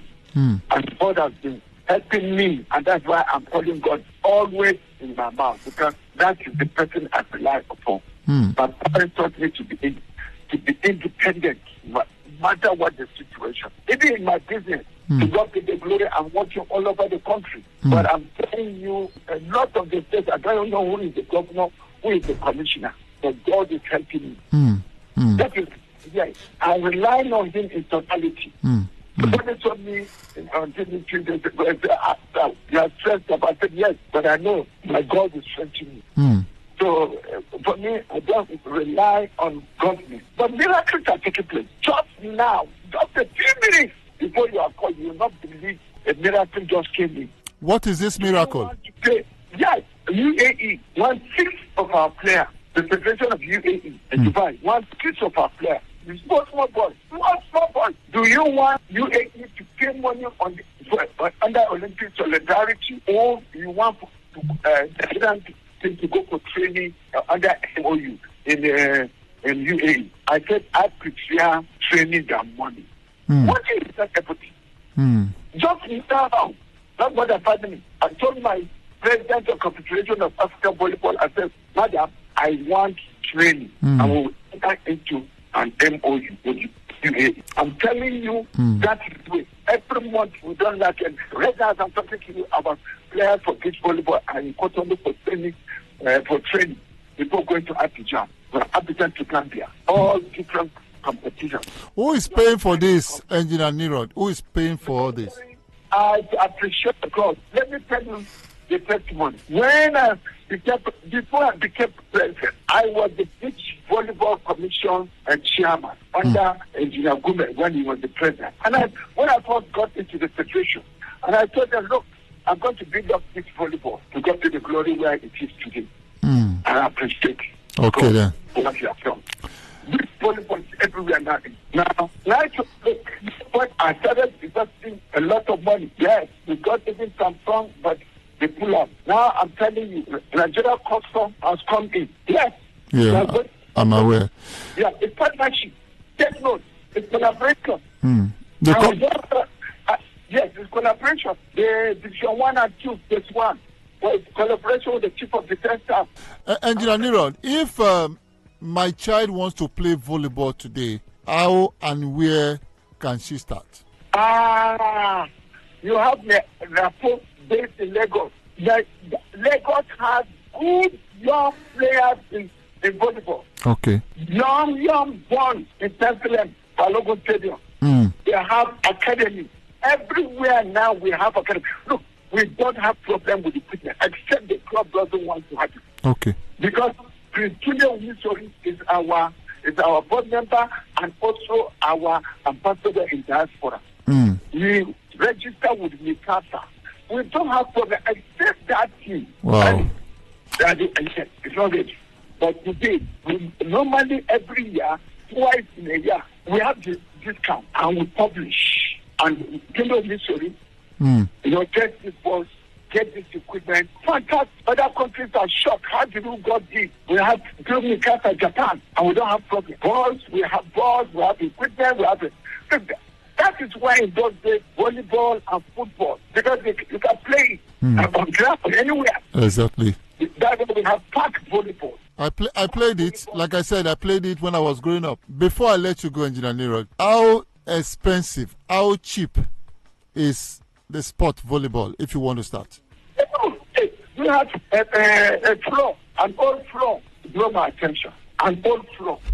Anywhere, draw my attention, we shall relocate. I get to the poles, get to the net. And if you have it, I hope it has not finished. We have soft balls, beach volleyball, soft one for little children. And I want to tell you that I will call Lagos and inquire from my supplier if he has the soft ball. Yes, that is how I spread everywhere.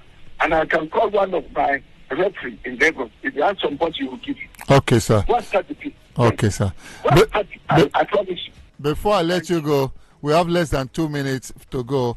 It's going to be, the question is simple. How would you want to be remembered when you are done as president of Volleyball Federation of Nigeria? Nothing. Whatever I'm doing is for God and humanity. Wow. Remember, as you go to your God, you go along with your works. You're not looking for the name, but I'm working for God and humanity. That's my preference. And second, whether I like it or not, this young boy, tomorrow, whether I like it or not, I will carry stick. We should be ready for it. I agree. I want this young boy to come and say, oh, Nimrod was our president. Can I remember me in my old age? I said, if I'm going with people I'm seeing in the house, can we go and greet our old papa? Thank you so very much. Thank you so very much for talking to us, and we appreciate the work you are doing in volleyball. Thank you very much. God bless you. Thank you, sir. Yes. Engineer Musa Nimrod, a grand old man, aging graciously but doing wonders with the sport. You can feel his passion, how volleyball can be taken to the next level. Once again, thank you so much, Engineer Musa Nimrod, to be part of the show, Global Sports Update, with yours truly, Godwin Enakena. Let's keep cruising. Let's keep praying for Nigeria. God bless Nigeria.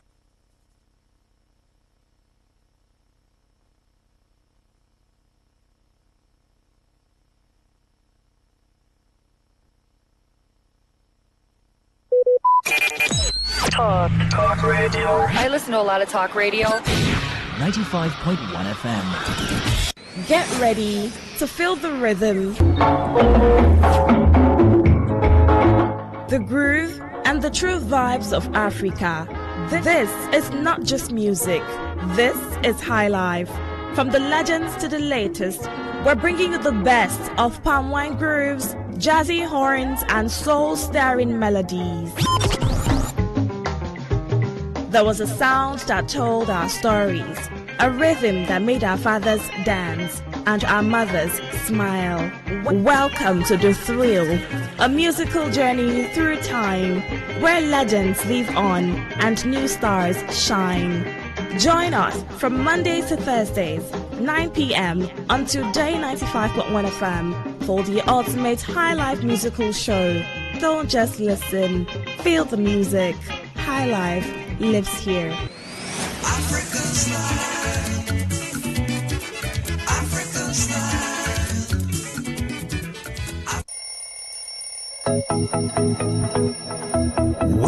Wake up to today's quest, where breakfast on the radio is full course. We start with some motivation to ignite the spark in you for a great day. Then a full interactive sports show on Sport Attack 6:30 a.m. Unbeatable and concise news reports on the world news at 7 a.m. And our newspaper review segment now 7:30 a.m. Oh yes, 7:30 a.m. The scoops and the commentaries with my esteemed panelists. Today's quest 6 a.m. to 11 a.m. on Today 95.1 FM Port Harcourt. Miss it, you miss out.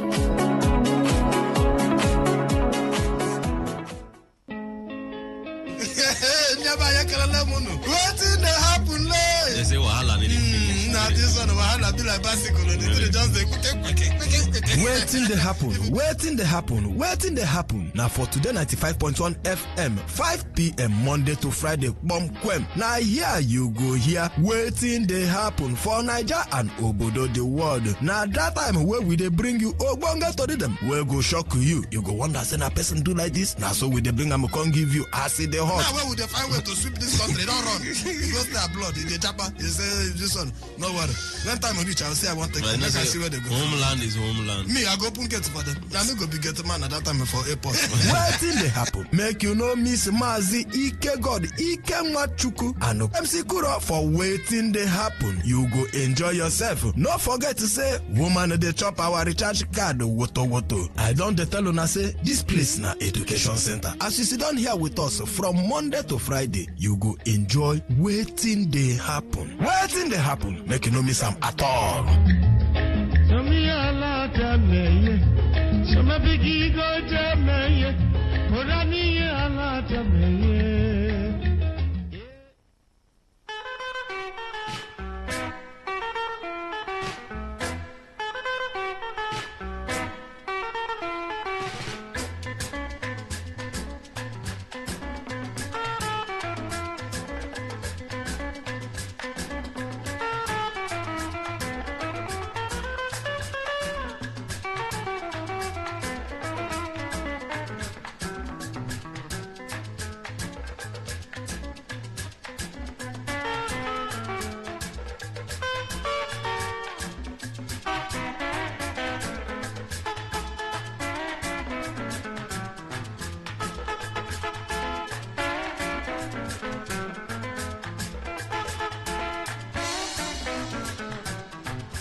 9, Wednesday, August 27, 2025.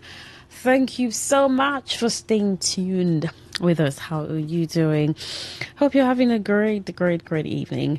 I just saw a video where someone was highlighting her life, a very cinematic and beautiful video where she talked about how she's moved from the setting stage of her life to where she is now.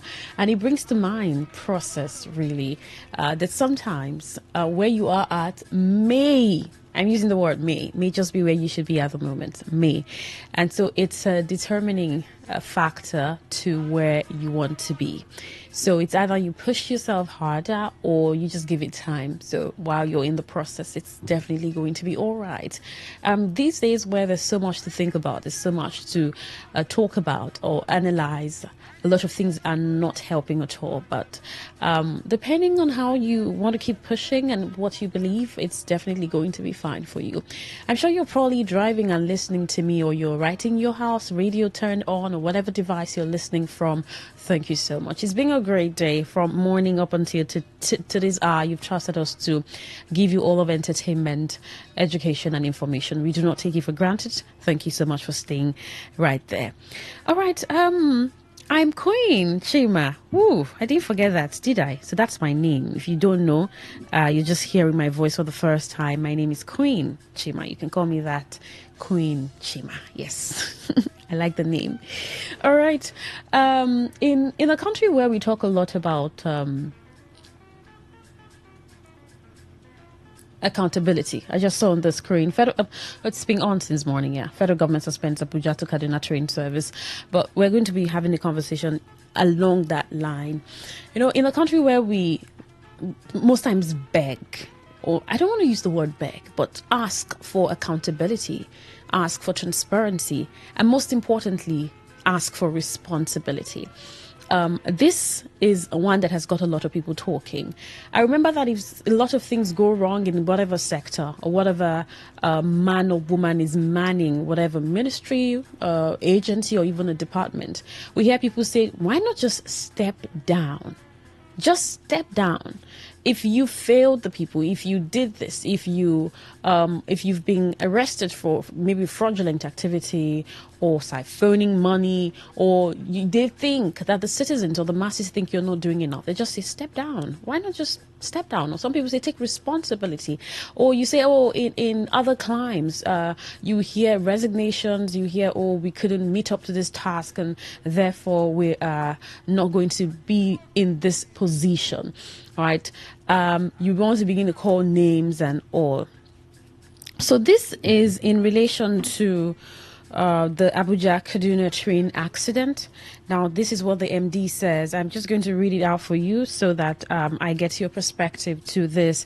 Now, the managing director of the Nigerian Railway Corporation, Kayode Opeifa, says he takes full responsibility for Tuesday's derailment of the Abuja to Kaduna train, which occurred along the Kaduna corridor shortly after departure from Abuja. Now, speaking during an appearance on Channels Television's The Morning Brief on Wednesday, that is today, OPFA assured Nigerians that the ongoing investigation into the incident would be thorough and transparent. Now, beyond apologizing to Nigerians, I want to state clearly, as the Managing Director and Chief Executive, I take full responsibility.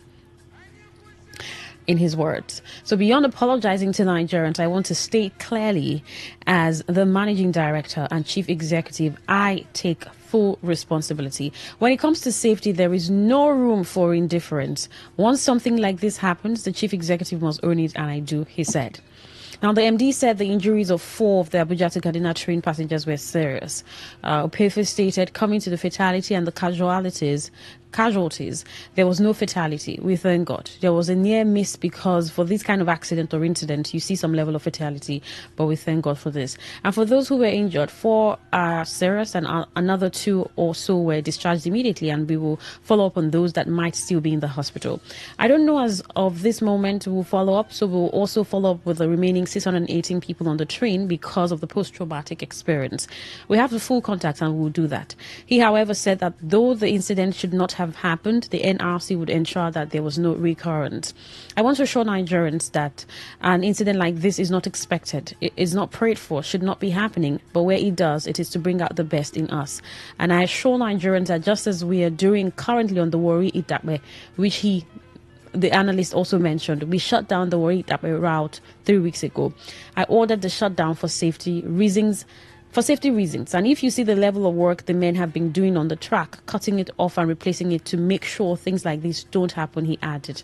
Asked whether there was any suspicion around sabotage regarding the incident, OPFE said, it would be premature for me to speak on that because that would be undermining the authority that is meant to do the investigation. But I want to assure Nigerians that our tracks are safe from vandals and terrorists. This particular track is being monitored by the military. You can see that immediately the derailment happened. Within 5-10 minutes, the helicopter were hovering. And the Nigerian Air Force and the Nigerian Army are all along this corridor. And I think for the record, we've not had any issue of banditry, terrorism attack along that corridor. Well, you can't wish anything away. The investigation will tell us what happened. And I wouldn't want to comment because I'm a party to the investigation. Now, the NRC Chief Executive said the NISIB would have to declare the site open for reconstruction before the corporation would do a safety audit to determine when services on route would be reopened. The first thing that will happen is that the NSIB will determine when the site is open for reconstruction. So from the time they tell us that it's ready for reconstruction, I don't see us spending more than 30 days. So it depends on when they declare the site open for reconstruction, OPFE stated. The incident occurred on Tuesday along the Kaduna corridor shortly after the train left Abuja at about 11 a.m. en route to Kaduna. A passenger on board the train described the scene as chaotic, with people scrambling to safety. Following the incident, the NRC suspended train operations on the Abuja-Kaduna route till further notice. OPFE had, while briefing journalists in Abuja on Tuesday, hours after the incident, said that some technical staff of the corporation alongside the Nigeria Safety Investigation Bureau and other relevant agencies were on the ground at the train derailment site carrying out an investigation. He also dismissed claims that the trains were not in good condition and said the refund of the ticket fees had been initiated for all passengers on board. In January 2023, an Abuja-Kaduna train derailed in the Kubwa area of the Federal Capital Territory, FCT, a few minutes from its destination, Kubwa. While confirming the incident, the management of NRC said no casualty was recorded. Now, I had to just read this in full. You may, if you watch that interview or you're just listening to the statement from it now, there are quite a number of things to pick out from this, which is forming the basis of questions to ask. Some have said that the responses are quite responsible, especially the managing director saying that, I take full responsibility for everything that happened. So for some people, taking full responsibility in what sense, and what other sense can it be described? Is it appreciating or applauding the managing director, especially as his response just showed, we should do better. We should do better. Nigeria Railway Corporation should do better. I'm taking full responsibility. Now he says, I am apologizing to Nigerians first, and I want to state clearly, as the managing director and chief executive, I take full responsibility. When it comes to safety, there is no room for indifference. Once something like this happens, the chief executive must own it, and I do. So for some people, this sounds really impressive, taking full responsibility for whatever has happened. Well, there's been a number of questions to, what caused the derailment? Is it a problem with the train? Is there any form of terrorist attack? And a lot questions. But then the managing director saying, I'm taking full responsibility, for some people shows some level of transparency, maturity on the part of the NRC and also the managing director.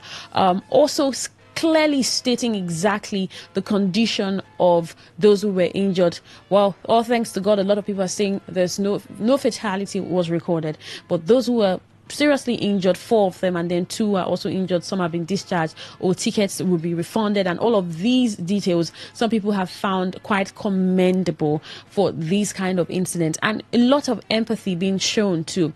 But for some others, taking full responsibility doesn't change what has happened. So while the investigation is going on, Nigerians want to know exactly what the problem was. So apart taking full responsibility or just saying For some people, it's just saying that I take full responsibility. What we want to be able to ascertain the level of damage. We want to know exactly what caused the derailment, at least so that these occurrences don't happen in the future. And while some people think this is at the point where transparency and responsibility will be proven, right? For some others, well, this is really good speech, really good response from the MD, managing director too, as to what happened with the train from Abuja to Kaduna and the accident. And when I started, I was saying that several times we talk about leaders taking responsibility. So I don't know if this is a level of responsibility for you in terms of words, soft-spoken words, nice words spoken. Well, you want to say, how else are you expecting him to speak? We're talking about lives that may have been lost because of this derailment. However, if you can think critically, some people may say there have been cases where loss of lives did not necessarily bring about that form of empathy that's shown by a leader or by leaders in the country. So sometimes people have to literally clamor and ask questions about who is going to this place to visit these people? Who is attending to these people? What level of compensation will be giving to these people who have been attacked by what and what and what not? But you also want to look at this and take the level of responsibility that's been taken. I mean, the MD saying everything, we're taking the responsibility, full responsibility, not beginning to apportion blames. Oh, we're suspecting this or we're suspecting that, or we're looking at the investigations being done with, and then we can ascertain exactly what happened with that, with the train, why the train derailed. But it's just first, we're taking full responsibility, because whatever happened or whatever should have happened may have been averted by the NRC, he thinks. So I don't know what your response to this kind of responsibility is, or you think is much more than words. We don't just want to hear words. We want to see things happen rightly. While certain things like these cannot be completely controlled, I mean, unforeseen circumstance, you just call this one of those, this kind of casualty. However, it sounds like to some people that the NRC is ready to do exactly what it's supposed to do to make sure that this does not happen again. For the worry about it, said, oh, we've suspended and we want to make sure that work is perfect there.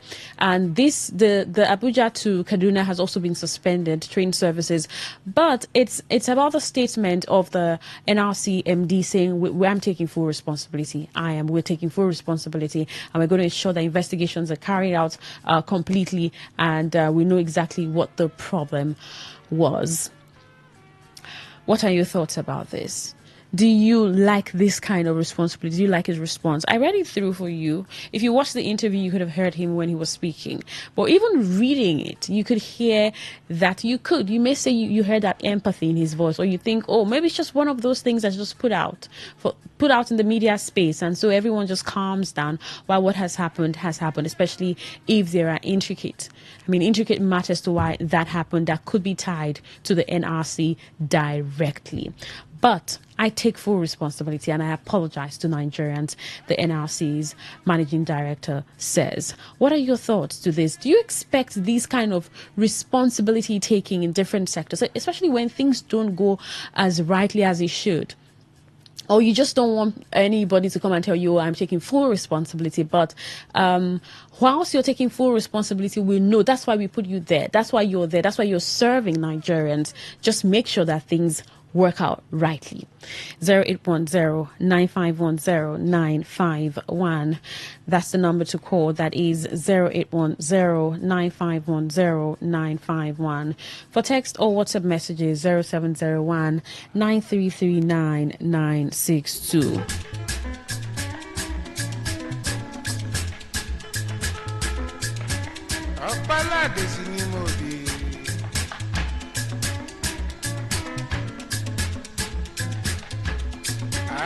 No balano.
you think about his statement? Good evening. Hello, good evening, Queen Chima. Yes, good evening. Thank you. Matthias calling you from Noah in River State. All right, Matthias. So how was your day? It was a good one. Still going on greatly. Okay, we thank God. Last night, you left the studio without telling us goodbye or bye-bye. Really? So you said you will play some music, and after the music, then you will play the thing of that lady. Okay. Yes, I was around. trying to get it and it wasn't available to play, so I didn't play it again. Apologies. It's all right. All right. Okay, back to the matter. You know, sometimes when something happens, I think we should leave what make that thing happen and follow the body language. Because sometimes something must happen. So when something happens, what will trigger the people on that thing happening? I'm hearing myself. Are you with me? I can hear you. It's the network. Okay, so what I'm trying to say is this. What the ND have said, I think he has spoken well. If our leaders behave like this, we can manage them. Yeah. The Nigerian leader will tell you, if you don't like it, go to court. But people that have the wisdom to manage the people, there are ways they handle issues. Like this now, even though you are involved in that issue, the body language of this ND will calm you down. So something must happen. Thank you. All right. Thank you. Good evening. His body language. All right. I thought I picked that call. Good evening. Your name and location. Hello. Hi. Hello, there is a flashback, or how do they call it now? Yeah, How back? Maybe you should. The how back. Can you still turn down the volume on your listening device? Maybe that would make it better. Okay, I'm just using one device. Let me go ahead. A blessed evening to you, and a bad one to all the bad politicians and those who will come and be doing crocodile tears on national TV or radio. My sister, the queen of the radio, you see, that after all the empathy or what that sympathy or whatsoever taking place, did you hear him say he resigned? Did he say he resigned, my sister? He didn't say that. You see, in other words, indirectly, he's mocking us and laughing us in his heart. Because sincerely, he take the full blame or responsibility what he would have done next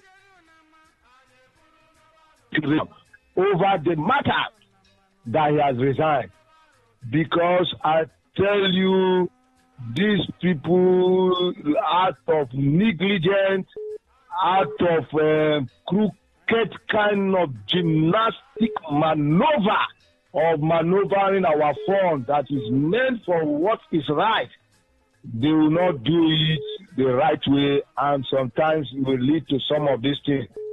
And maybe again it may be covered up, because I'm beginning to suspect this these scavengers, these crooked boys. I don't want to call a particular ethnic group, but these boys, they are fond of cutting irons in all manner of kind of ways. And our people sometimes, I'll blame the security men, like the police. Because you see, these boys, they'll be moving 3 a.m., 2 a.m., 5 a.m., 4 a.m., and they'll be carrying things in that their truck. Police will never stop them. Even if you catch them with something that is criminate them, you take them to police station, police will still tell you to come and be bathe them or be feeding them or be bringing money. The day you refuse, they'll turn the case against you. And these people, they will leave them when they bring small thing and kill them, they will go. And this boy, do you remember sometimes they were cutting irons? Are you there? Okay. Good evening. Yeah, can you hear me? Yes, I can. Yeah, Tembela. All right, Nkem. My the second caller speaking in mind. If you say you take responsibility, you should know the meaning of that. You resign. Yes, I don't know why they are making mockery of Nigerians. You see, I know their fault. If you know your fault, you always the tower. The other time they jump, the man is out of them. That is how you see how it brought Nigeria low in the international level when it comes to education. He did not resign against Christ, crocodile here on national team. The same thing happened to Wayek. In trend now in the government. I take responsibility and nothing come out. So for me, man should resign. If you know the fault is from them. No Konya and nobody to sympathize with. It's like you are satisfied with the taking responsibility of what? In resign. Oh, why will happen in abroad?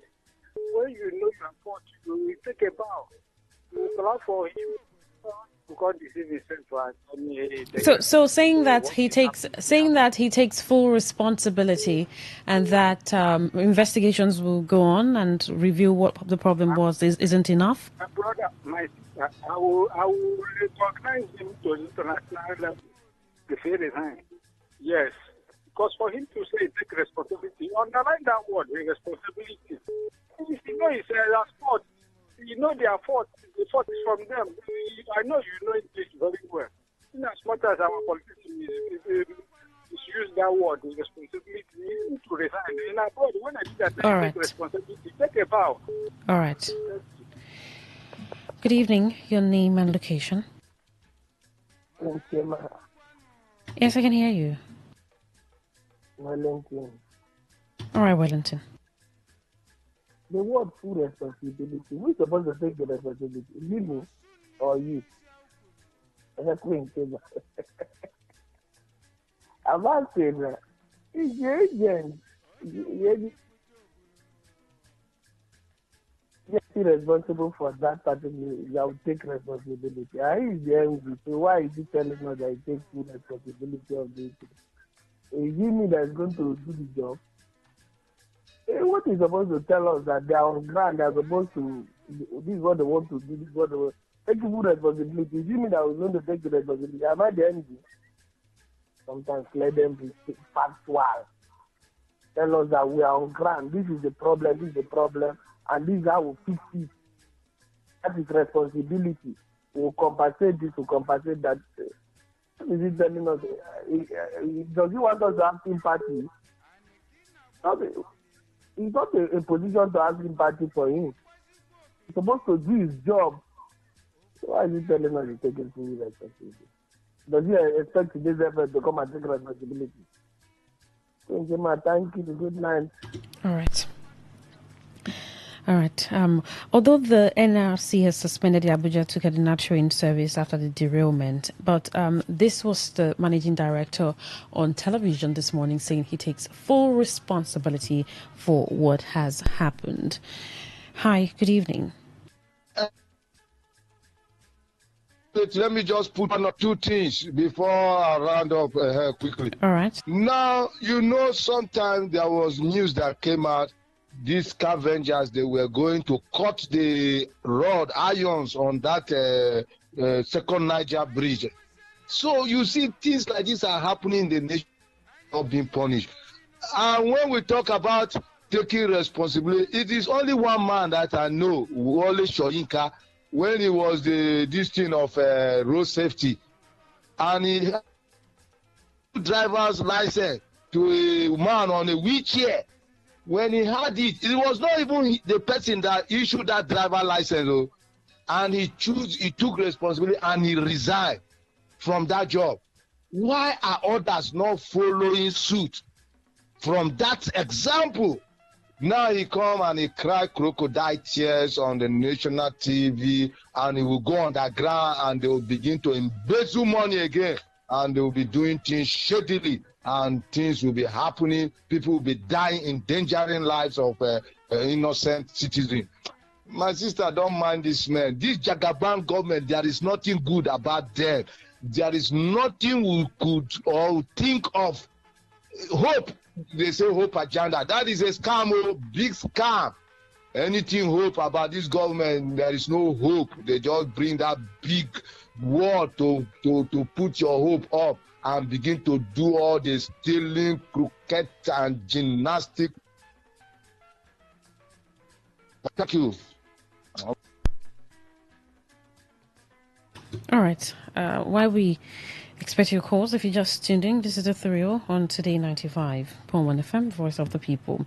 Now, the managing director of the Nigerian Railway Corporation, Kayode Opefa, says he takes full responsibility for Tuesday's derailment of the Abuja to Kaduna train, which occurred along the Kaduna corridor shortly after departure from Abuja.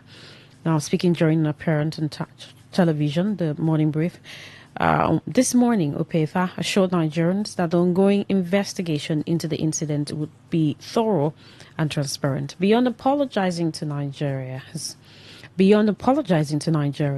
I want to state clearly, as the managing director and chief executive, I take full responsibility. But some people are commending the MD for his statement, while some other people feel he's taking full responsibility. Does not change so much, doesn't change anything. So what are your thoughts about this? I mean, this is an introductory statement to questions that he was asked about the derailment of the train. And then he's saying, I take full responsibility. I apologize to Nigerians for this. But whilst the investigations will go on and we'll find out exactly what happened to the train, I am taking full responsibility. Now, he didn't say the NRC is, well, although he's the head there, the managing director, and if he says, I take full responsibility, it's like, the NRC takes full responsibility and investigations will go on as quickly as possible to find out what the problem was. However, this statement has surged a level of empathy, or shown a level of empathy, some people think, as to standing up or standing out up to what happened with the train, and shows that a leader knows exactly what he's doing. But for some others, I apologize and I take full responsibility. It doesn't change anything. What are your thoughts? Good evening. Good evening. Yes, good evening.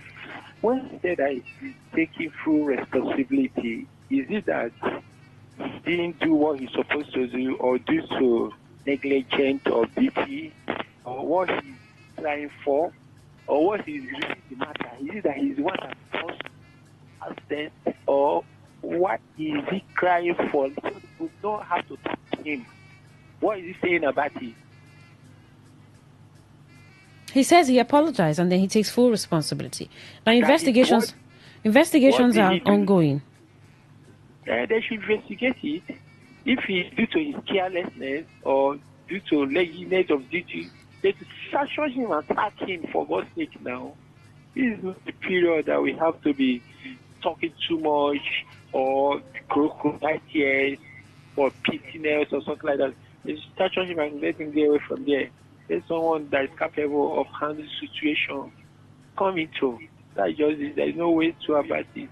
Thank you very much. All right. Beyond apologizing to Nigerians, I want to state clearly, as the managing director and chief executive, I take full responsibility. Some people are commending the MD for his statement, while some other people feel his taking full responsibility does not change so much. What if he came on and just said, we are working on finding out exactly what happened, and so we look forward to revealing to Nigerians what the challenge was to the derailment.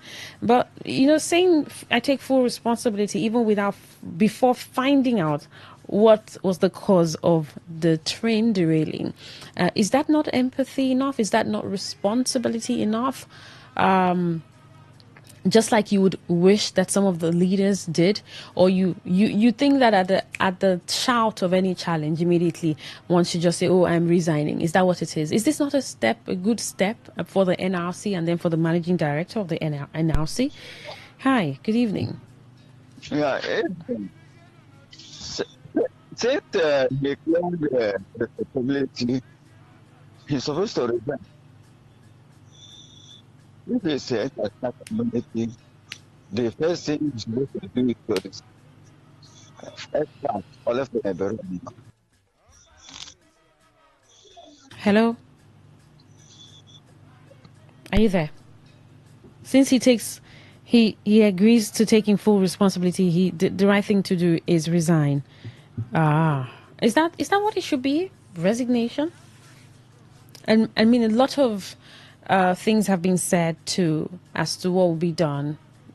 Those who were hospitalized, 4 really casual, 2 casual, little casual, then 4 others really critical, and no fatality, tickets refunded, investigations ongoing, and taking full responsibility for what happened, saying, "Oh, this is a circumstance," and it was obviously beyond their control. You don't think this is, or these are enough measures to respond to what has happened with the Abuja to Kaduna train? You don't think that it is? And taking full responsibility, when there is a difference between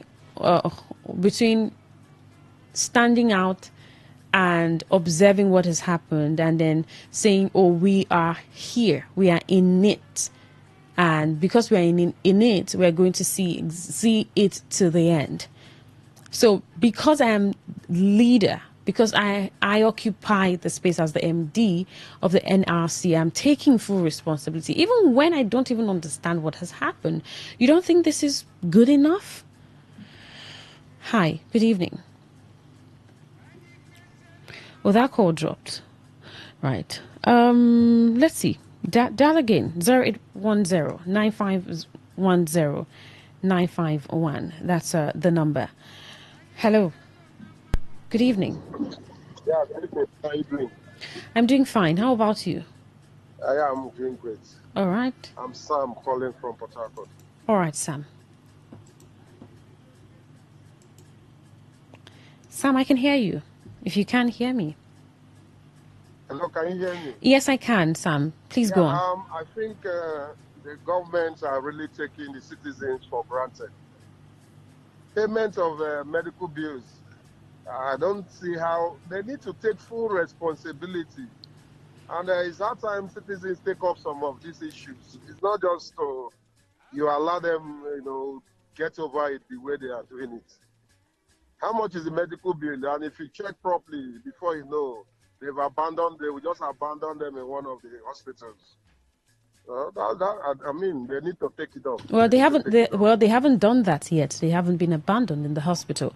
So when he says that he takes full responsibility, the MD of the NRC, what do you think it is? You think that's just mere statement? Oh, this has happened. We're not blaming it on anybody. How? I don't really understand. Well, yes, this has happened. We're not blaming it on anybody. We're taking full responsibility, and we apologize to Nigerians, he said. And the investigations are ongoing, and we'll find out exactly what was the cause of the derailment. Well, let's believe that maybe something positive will come out of that. All right. I don't see it coming out anyway. Wow. Thank you. All right, thank you. This message. Okay, let's do this call before we go to the message. Hi, good evening. Yeah, good evening. I can hear you. Yeah, sorry, I just want to ask one question. Is the pilot is it the one piloting the train? Obviously not. Okay. Go on, please.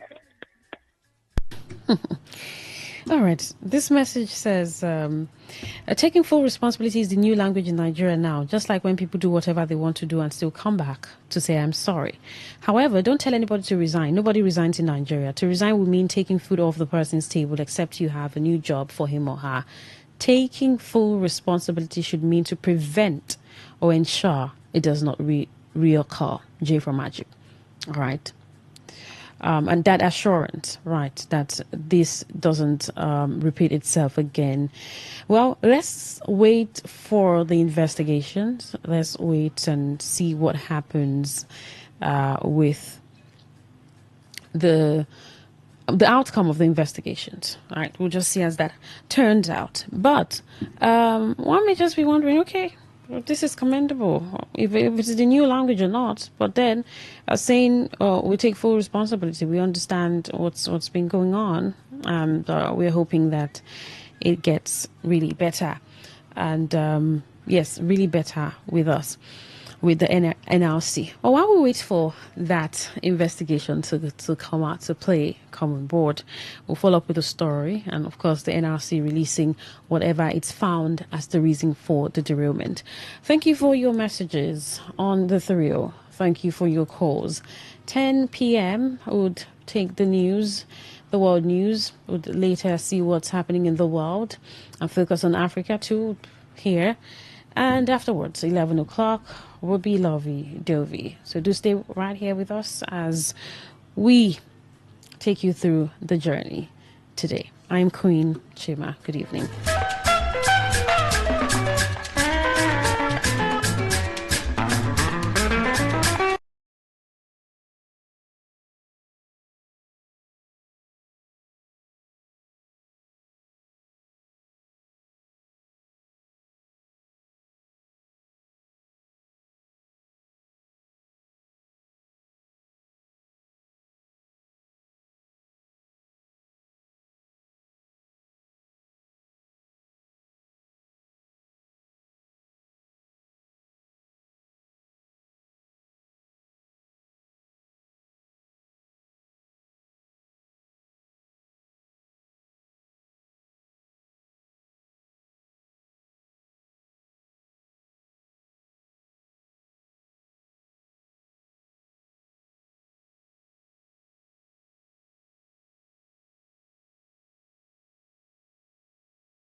News and unbiased analysis. Today, 95.1 FM. This is Today, 95.1 FM. Sport Hardcore. News. Good evening. This is the World News on your premium talk radio. Today, 95.1 FM Port Harcourt. I'm Queen Chima. The headlines. President Tinubu emphasizes need to place Nigeria at the forefront of Africa's progress. NLC urges President Tinubu to inaugurate Pencom